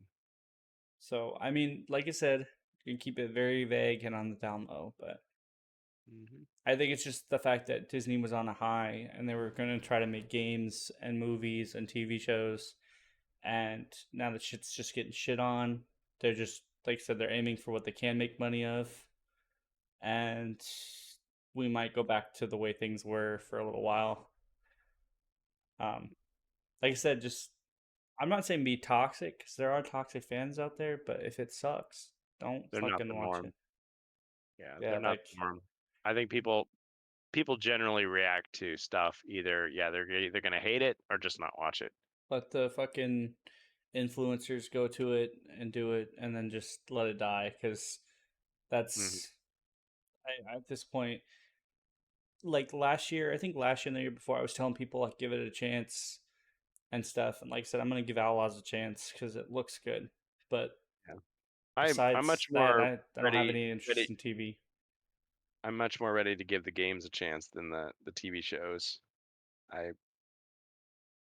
If there was any faith I had in the TV shows, it's long gone. Like you saw me, I watched Obi-Wan Kenobi. I tried to watch Andor. Did you like it? It was okay. And that's it. That's all I had for it. I didn't take it as seriously. Like if I was picking it apart and like trying to compare it, I would have been like, well, this doesn't match the lore. This is not what I expected. This one is in the wrong direction. This was silly. But it was just mind like, it. It was as entertainment. It was like, it was okay, but it was like nothing memorable. It was nothing great. It was just inconsistent. There were parts of it that were really inconsistent. Like the fire scene was inconsistent. I didn't mind it, but it was just like one of those things like, why did it need to happen? The final fight between Obi-Wan and Darth Vader, where like, you know, Obi-Wan gets the upper hand. I was like, man, there was a part where he could have killed him there. And like, he didn't. And I guess maybe he was just hesitant because he still loved Anakin, but like he was like, Anakin's dead, I killed him, blah blah. And I was like, oh, okay, well that, and like I said, there's a lot of emotion there. That was a great scene. But like I said, you are playing with stuff that happens before the original trilogy, so like it's Mordecon's got an insight there. Yeah, because we've talked before about people that grew up watching the Clone Wars cartoon, that was their Star Wars, and then being excited about the live action version. Yeah. See, I'm telling you guys, my three daughters, Filoni and Favreau are getting burnt out. And like I said, this is what happens when you get people who say like they're the saviors of Star Wars and stuff. They get promoted to like lore master and all that crap, like because they get to oversee everything. That, like what Lucas used to do, they get to oversee everything and fact check Star Wars, and they're just like, fuck it. Yeah, because I'm telling. Well, and I feel bad on behalf of your daughters. They were looking forward to this. This was going to be their grown-up Star Wars, and then it was disappointing. Didn't feel like the character. Was his name Balin, the villain in Ahsoka? Yeah, the Dark. Yeah, he was dope. Yeah, like people said I liked he was Balin. good. And I mean, because of the actor's death, that was the end of that story. Like I said, Ewan McGregor helmed the Obi-Wan series. I can't hate him for not doing well. There were parts of it that were not great. Like there were parts of it that weren't great. Yeah. But like there were also parts of it that were really good. Like so the first couple episodes I thought were decent. Once it started getting down the final path, it was boring. I want to read his comment. Bohemia says Obi-Wan was a huge miss. They had the ingredients to make it great, and they made it mediocre. It's like watching The Mandalorian season 2. You liked season 2? He is saying it was mediocre like Mandalorian season 2. Y'all, this is about to be another 2-hour long rant cast. Why we didn't start? Well, Mandalorian started off slow, but it had a lot of potential. Oh, dude, liked it. Okay, Yeah. okay, And okay, then okay, okay. season All right. 2. Well, season 3 I never saw. Okay. Go All right. for it. Well, you have the power to watch it. You can I watch it. do. I But can watch. Power is okay, yours. just gonna let you know right now, and I even just watched Obi-Wan not too long ago. But I totally forgot Leia was in that. Totally forgot. With her little portable And CD player. and she's like one of the main characters. She's very forgettable to me. It's very forgettable. She's a cute Because little kid running around. another inconsistency. She's like 11, but she looks like she's 8. Yeah, it's just another inconsistency because like it's not super inconsistent. It's just they really toe the line with that show, or with Yeah, that show. it's like Um, whenever she's on screen, it's like the Ewok adventure. It's like not her WarCon, fault, but it's just yeah. Balin was dope. Ahsoka was a bland character. I could have played Ahsoka. Here, watch. You ready? Ready?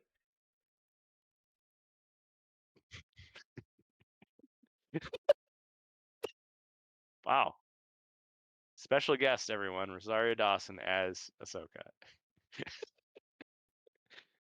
Got the. Yep. Oh wait, Like that's way too much expression. emotion. I need to. Sorry. Don't tone it down. Take 2.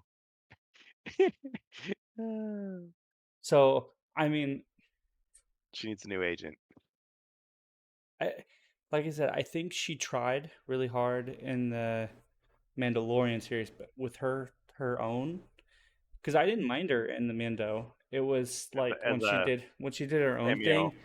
I don't know if she was getting directed for that sort of thing because, like I said, with the prequels, like I said, when Well, that's Hayden been a long Christensen time. did what he was supposed to do. That's been a Rosario, long time criticism of Star Wars is that you get good actors and then you give them bad direction or poor because Rosario direction. Dawson isn't a bad actress, like it, and that's No. what I'm saying. It's like it's one of those things where like I feel like it's just kind of like she just felt out of place like the entire fucking time, and she would get into a scene where she was the main focus and like that was her face.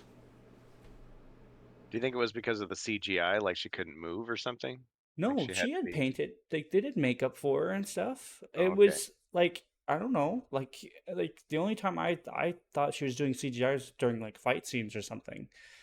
But like there was a point in like the training thing between her and Sabine, like where she was doing like I think it was like the training remote or some shit like that, and she was just sitting there and she'd sit there with her arms crossed and like there was no emotion in her face. She just You can do that like sparingly, but like if you do it the all the weird time, smirk that she'd have, that was the only emotion. It was like it's cardboard. Rosario, we need you to be like we need you to have like this semi like bitch face the entire scene.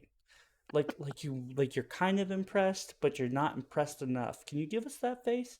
Ah, perfect. Perfect. Now don't drop that face the entire show. Man. Yeah. Like and like I said, I kept telling myself like Ahsoka had like pain like throughout the entire show. Like she experienced happiness, sadness, pain throughout the Clone Wars, and then going into Rebels, she had lost a lot of emotion because she was a Jedi. Like she went into like, but she wasn't even a Jedi anymore. She was kind of like. But She was there's kind ways. of like a gray Jedi, so she was like always like stone. She was always stone cold, but she still smiled. She still had emotion. She experienced anger. She experienced hatred. She experienced like like different different feelings. And like going into the Ahsoka show, they were all gone. Yeah. Well, I haven't seen Ahsoka, but there's ways that as an actor you can portray a character who's suppressing their emotions if that's what you're trying to portray. Like, that they get the trembling hand, or you see the little facial tick, or they have a moment where nobody's around and they kind of like break down a little bit. Like, there's ways to do it without just being like, oh, I'm just boring. I'm just really boring and blank. And that's what I'm saying. Like Behemoth says it nicely. But I think the difference between her and Mando and her and her own show were different. Because Mando season 2 where she fought that one lady. I can't remember her name, but it was like there was like a fight scene and she had emotion in that, I'm pretty sure. and it was like her first appearance, and like, you know, I felt something there. There was like, you know, there was like a thing for the audience, you know. She had determination on her face and whatnot. There was like a The young feeling of. version. Well, do they ever address it? Like, oh, why are you so emotionless? Well, it's She because of no, she was this. just stoic in the Ahsoka show though. It was just like really Oh, weird. Like and the they didn't do Jedi, a second take the entire fucking show. the Jedi do have kind of a. They become more stoic as they Okay, become more wise, but they still have emotion. I mean, think about Ewan but McGregor like breaking down and crying when Anakin is like in the fire, and yeah, but Kurgan, did you watch Clone Wars at all? not enough of it apparently. Okay, she I left. watched. She left the Jedi Order halfway Yeah, through. I didn't Like, get to that point. yeah. So Yeah. she wasn't complete. She like Anakin kind of gave into Oh, so her feelings a lot. More. She was you can't use that. accused. Yeah, she was accused and expelled at one point in time. She was falsely accused. I can't remember what. I think it was Overcompensating. was it Luminara's apprentice or something like that of wrongdoing, and then like she came back. She was accepted back when she proved her innocence, but she had to pretty much like fucking go above and beyond to prove her innocence. And then like when they finally accepted her back, she was like, "No, fuck this. I'm out." And like Anakin was like, "No, come back." Yeah, she was framed. She was framed by by I think it was Luminar's apprentice, and like, um, and then she was like, "No, fuck this, I'm out." And like Anakin was like, "No, come back. You know they accepted you. Don't you want to back?" She's like, "No, no, I don't want to do that no more. Like this dogmatic bullshit is not for me." And she just left. And that's the simplest version.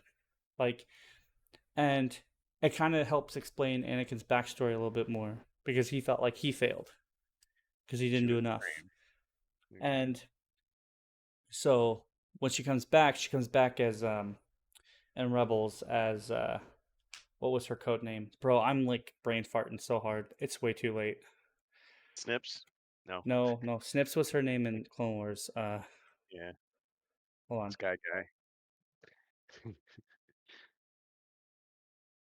Falcom. She goes back as Falcom in Rebels. So it was codenamed Falcom. Yeah, because she was in hiding during the whole time. So Yippee-ki-yay, Mr. Falcon.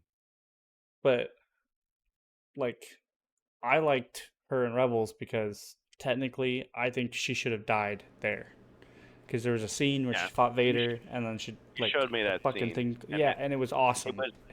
It looked like a fitting end. Like sometimes you got to go down like that. But you know, Disney felt like she didn't make enough money, so they brought her back. No one's ever really gone. Oh, nobody's, and now they're thinking about bringing back Mace Windu, and I'm like, oh, come on. I don't think so. That's what Samuel Jackson should say. Yeah, that guy's too old. And then he's gonna get the money in the mail, the check in the mail. And he's gonna be like, hold on to your butts. He's too old to continue his training. Yeah. So I don't know. Like I said, it's one of those things where, yeah, I like the young Ahsoka too. Like it's one of those things where, I think that her character, for being the main character, could have been written a lot better. Yeah, flashbacks are now a thing in Star Wars. I didn't finish Ahsoka, by the way. I didn't get to Thrawn at that point. Oh yeah. Fat Elon Musk at that point. I didn't get to him. I was like, well, I don't know about him trying to take over the galaxy, but I really like what he's doing with like, you know, SpaceX and stuff. Yeah, he survived off Twinkies and ho-hos and well, you know, we can't all have the svelte figure, you know, when we're trying to bring back the Imperial Remnant and work on driverless cars, you know. I will send my Teslas into space. Yep. I couldn't believe it. I'm just like, it's him. Yeah, so like I said, that's how I personally know that Star Wars is dying for me, is because, at least in media form, is because if I can't get through the shows, even if I don't find them all good, if I literally can't get through the shows, it's bad.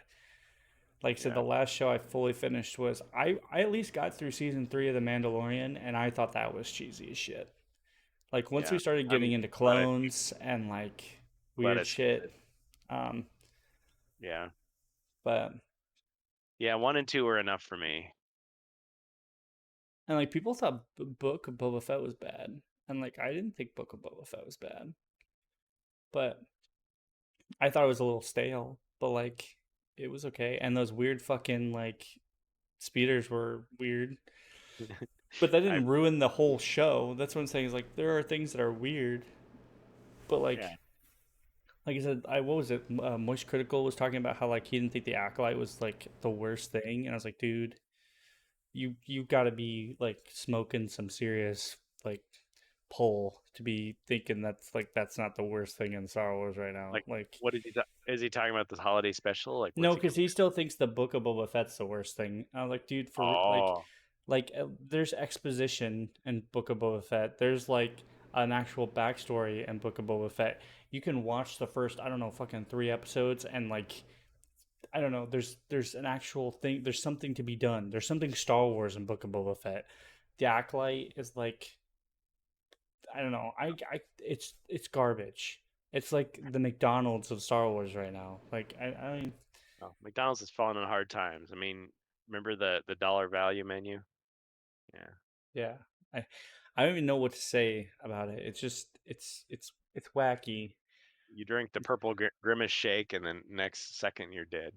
It's like somebody spelled Star Wars with a Z, and like that's what you're getting out of the Acolyte. Like it's not actually Star Wars. It's just something weird. Man. StarWars.com, T-Bones, Star Wars Galaxy. That's the website. Yeah, so I didn't like this script. I didn't like the speeders either, but they didn't ruin the Book of Boba Fett, and that's what I'm saying. Like for some people, they just fucking stopped watching it because of that. Like, dude, they're in like what 2 episodes? Like, I just let it go.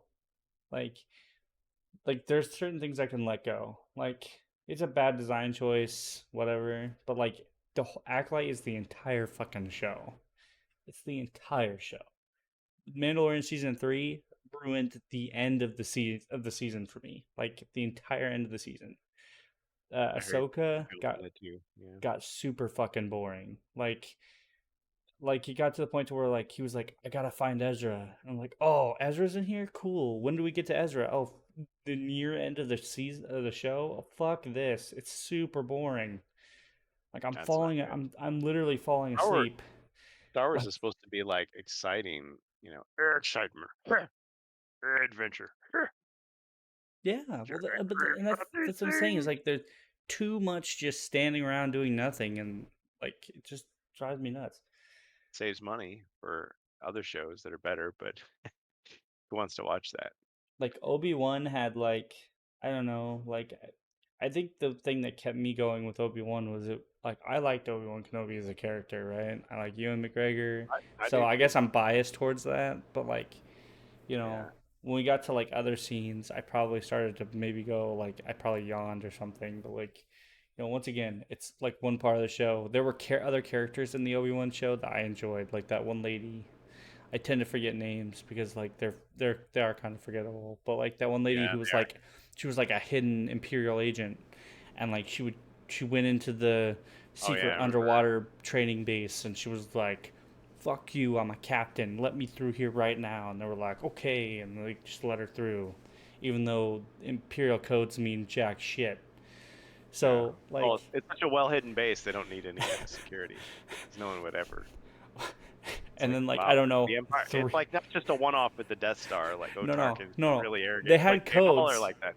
They had codes, but they weren't dated. Like Return of the Jedi, it's an old code, sir. I was about to clear him. Should I help him? I deal with him myself. Yeah, Vader knows what you're talking about.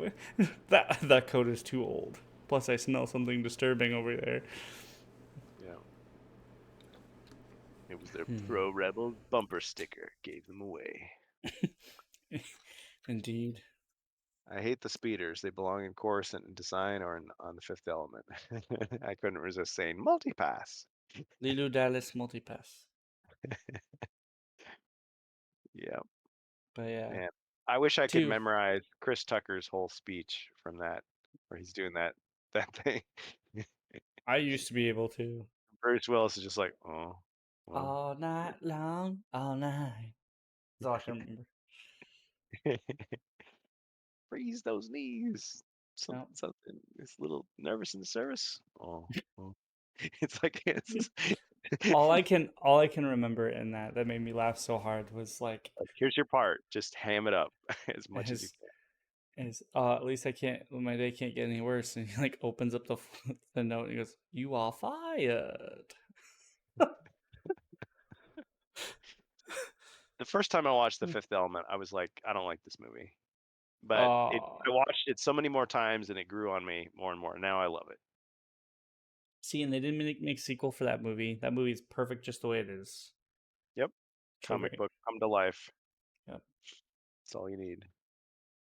Multipass. So good. But yeah, just to finalize for everybody here, because we are coming up super late. Just to finalize for everybody watching and or listening, out of all the Disney Star Wars out there right now, this has nothing to do politically. But I mean, it does have something. Let me rephrase. It does have something to do politically. It doesn't have anything to do personally with me politically, right? When I refer to somebody like out of a review, my personal politics has nothing to do with it. I personally believe when it comes to Star Wars, anything fictional, that when you want to put something personal into your media or entertainment, it should reflect underneath the entertainment. I don't know if I'm saying that right. It shouldn't seem like your entertainment is constantly spelling it out, or that you should have to mansplain how your story is done, or womansplain. Yeah, you can have a message, but it can't come at the expense of the art or the entertainment. Like your audience should be able to read the message, not insulting your audience. Like, I mean, if you want your character I may watch your art and I may agree with your message, but think that the art sucks. Or I may disagree with your message, but I like it because the art is good enough. Right. You know, so, and by that you're getting me to listen to you. So that you should want it to be appealing, right? Like, so right. It just makes sense that you make a good art first and then a message second. So, for example, if OSHA really wanted to take out Soul, fine. But what I'm saying is the fact that how am I the watcher, or how anybody really truly that hasn't been through the same shit as Headland, how is anybody going to relate to OSHA if OSHA is turning evil, at the same time has no other relatable good qualities, and at the end of the day turns around because she heard at one point in time, because we saw as the audience member saw in justification the Jedi in defense kill OSHA's mom, and then try to explain it to her out of love and honesty, and she just turned around and kills him. Yeah. Like, the only relatable thing I get out of that is, okay, we got justice. And everybody is an anti-hero these days, and it's fucking exhausting. But it's not even that. She wasn't even trying to explain that as an anti-hero. She wants me to sympathize with pure evil.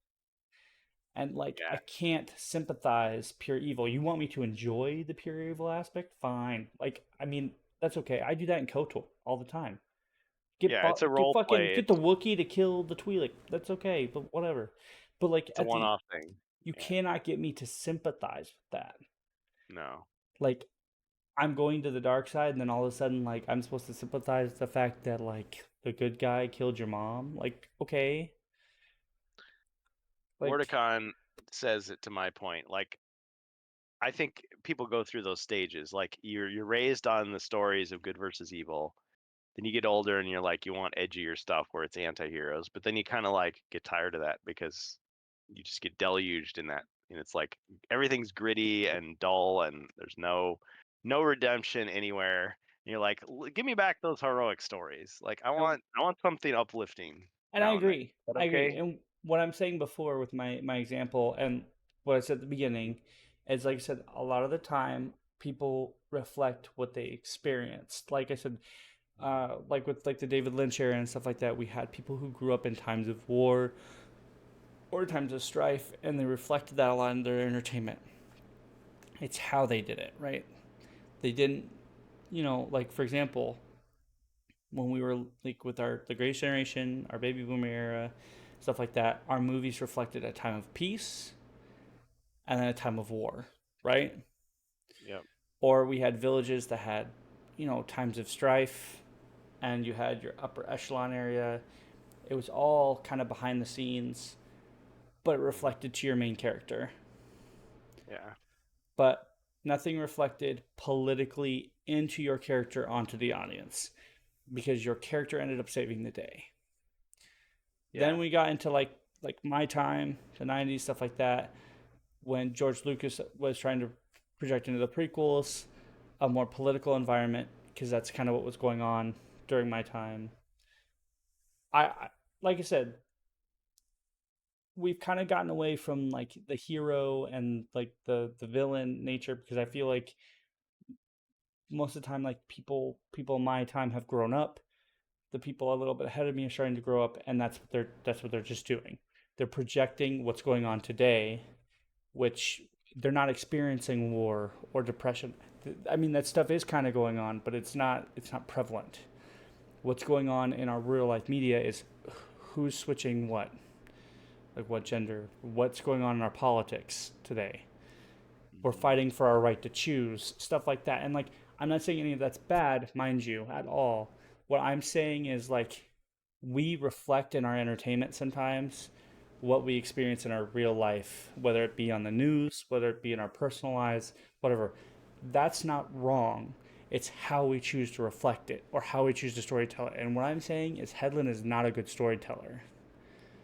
Yeah. And I hate to say that, because, like, I would rather enjoy something that she made, but to be truthful, if this is how she tells her stories, is that the fact that I have to hear it in an interview, you suck.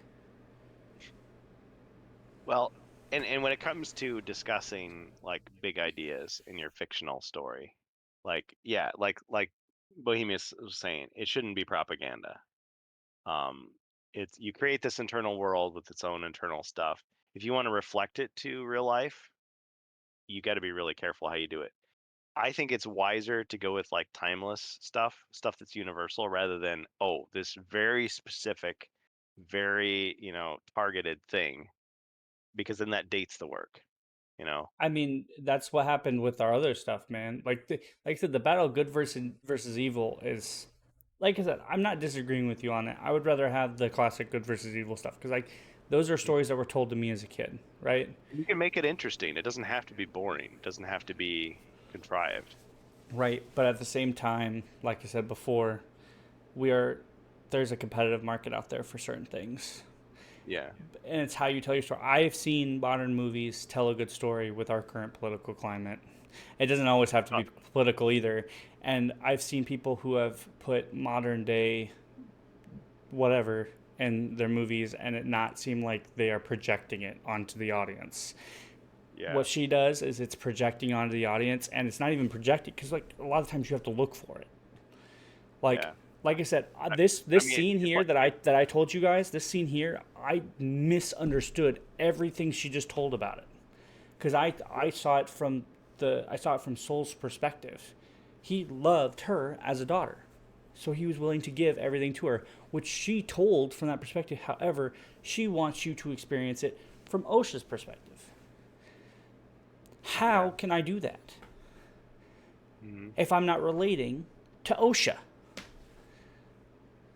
You fucking moron. Like, how can I do that? Well, like, doesn't make sense. Think of the original trilogy, how weird it would have been if it was just a straight up allegory of the Vietnam War. Because Lucas often talks about that. Like, he wanted to put more of that sort of thing in there, but he didn't. Well, and that's why we have creative control, and that's why we have people who are telling people what to. And like I said, maybe she didn't have other people to help her with it, and that's what I'm saying is, like, I feel like she has some issues to sort through, and we're doing armchair psychology, but yeah, you can't help but wonder. I feel like, and this is also a thing that Theory mentions too that I agree with, and I'm going to bring it up here, and that's the thing, is like, this is also, I think, that I feel is meant to diversify the Star Wars fan base even more on purpose. This Oh is yeah, something, split the audience. It's like telling a joke about a famous person that just died too soon. yeah, and I also feel like this is something that is done to because certain people upstairs feel that Star Wars is mostly headlined by toxic people, which I feel is untrue.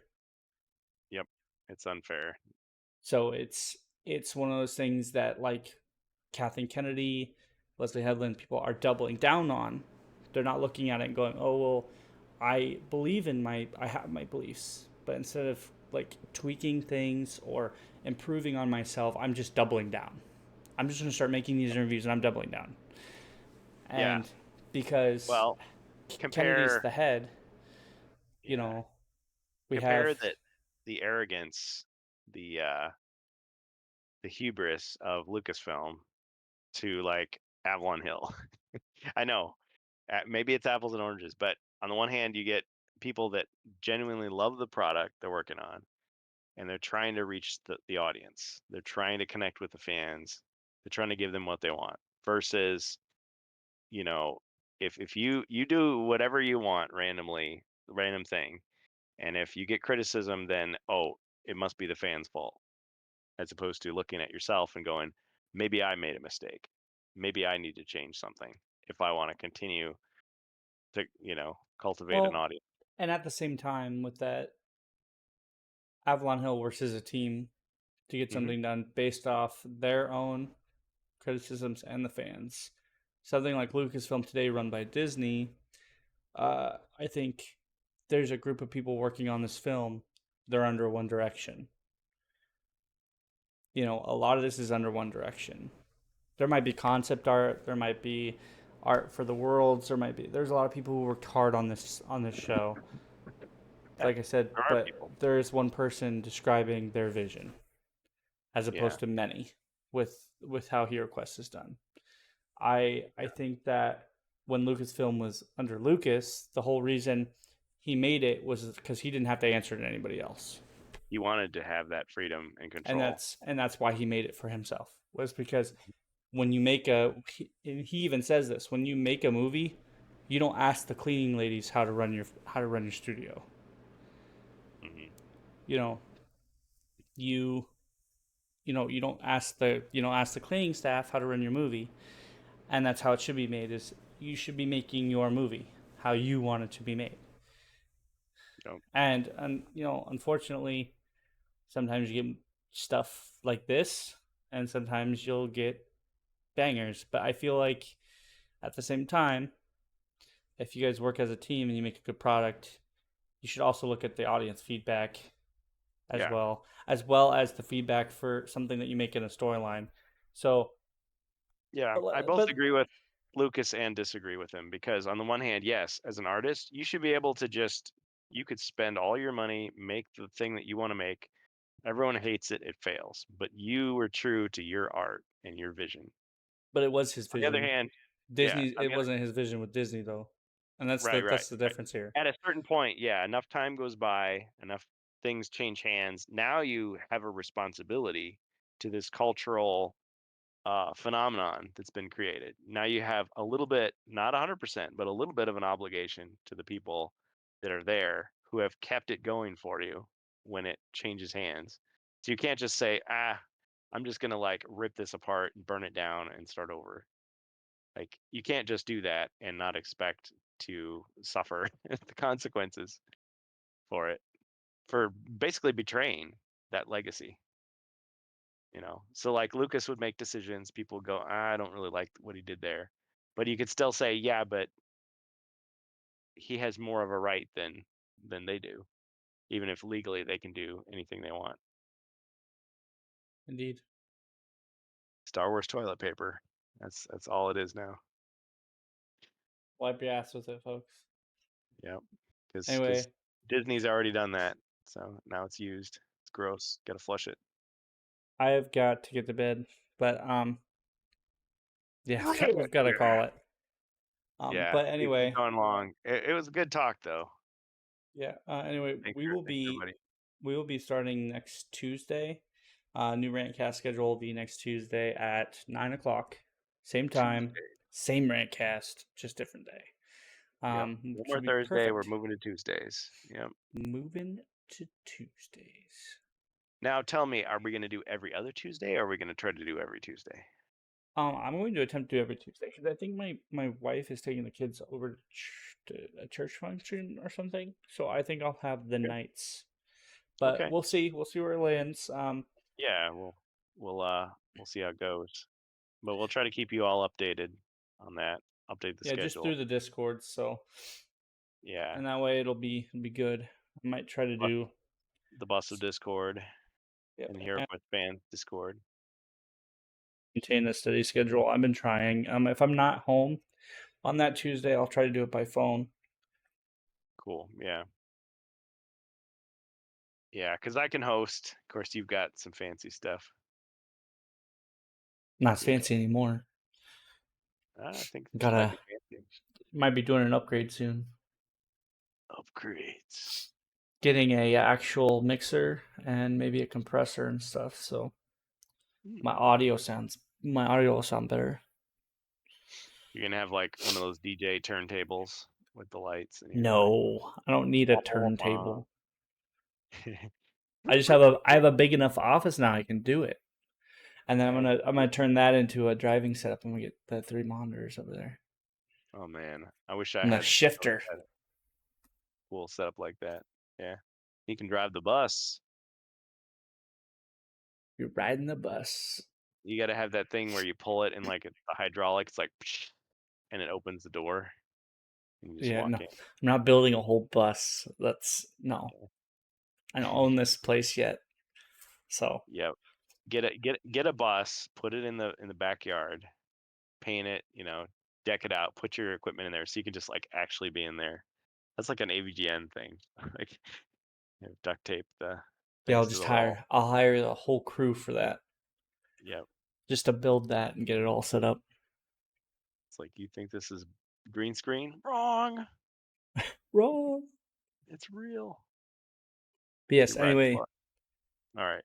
Will be next Tuesday. So look out for the notification on our Discords. We'll be letting everybody know when we'll go live. Awesome. All right. Thanks everybody for joining the Rantcast. Yeah, just to close out, like I said before, we will be ending the stream now. My name was Josh, or is Josh, also known as the StrangeBus. You can catch me live every now and then on twitch.tv/thestrangebus. That's twitch.tv/thestrangebus. I am joined by Kurgan, also known as HeroQuest Fans, and you can join him at twitch.tv/HeroQuest Fans. That is twitch.tv/HeroQuest Fans. Also has a nice little YouTube. You can check him out as well, and that's XSC3, home of HeroQuest Fans. Hope you guys have a great night. Thanks for tuning in. You'll catch the VOD here shortly. And play us out, Kurgan. What does that even mean? There's no words.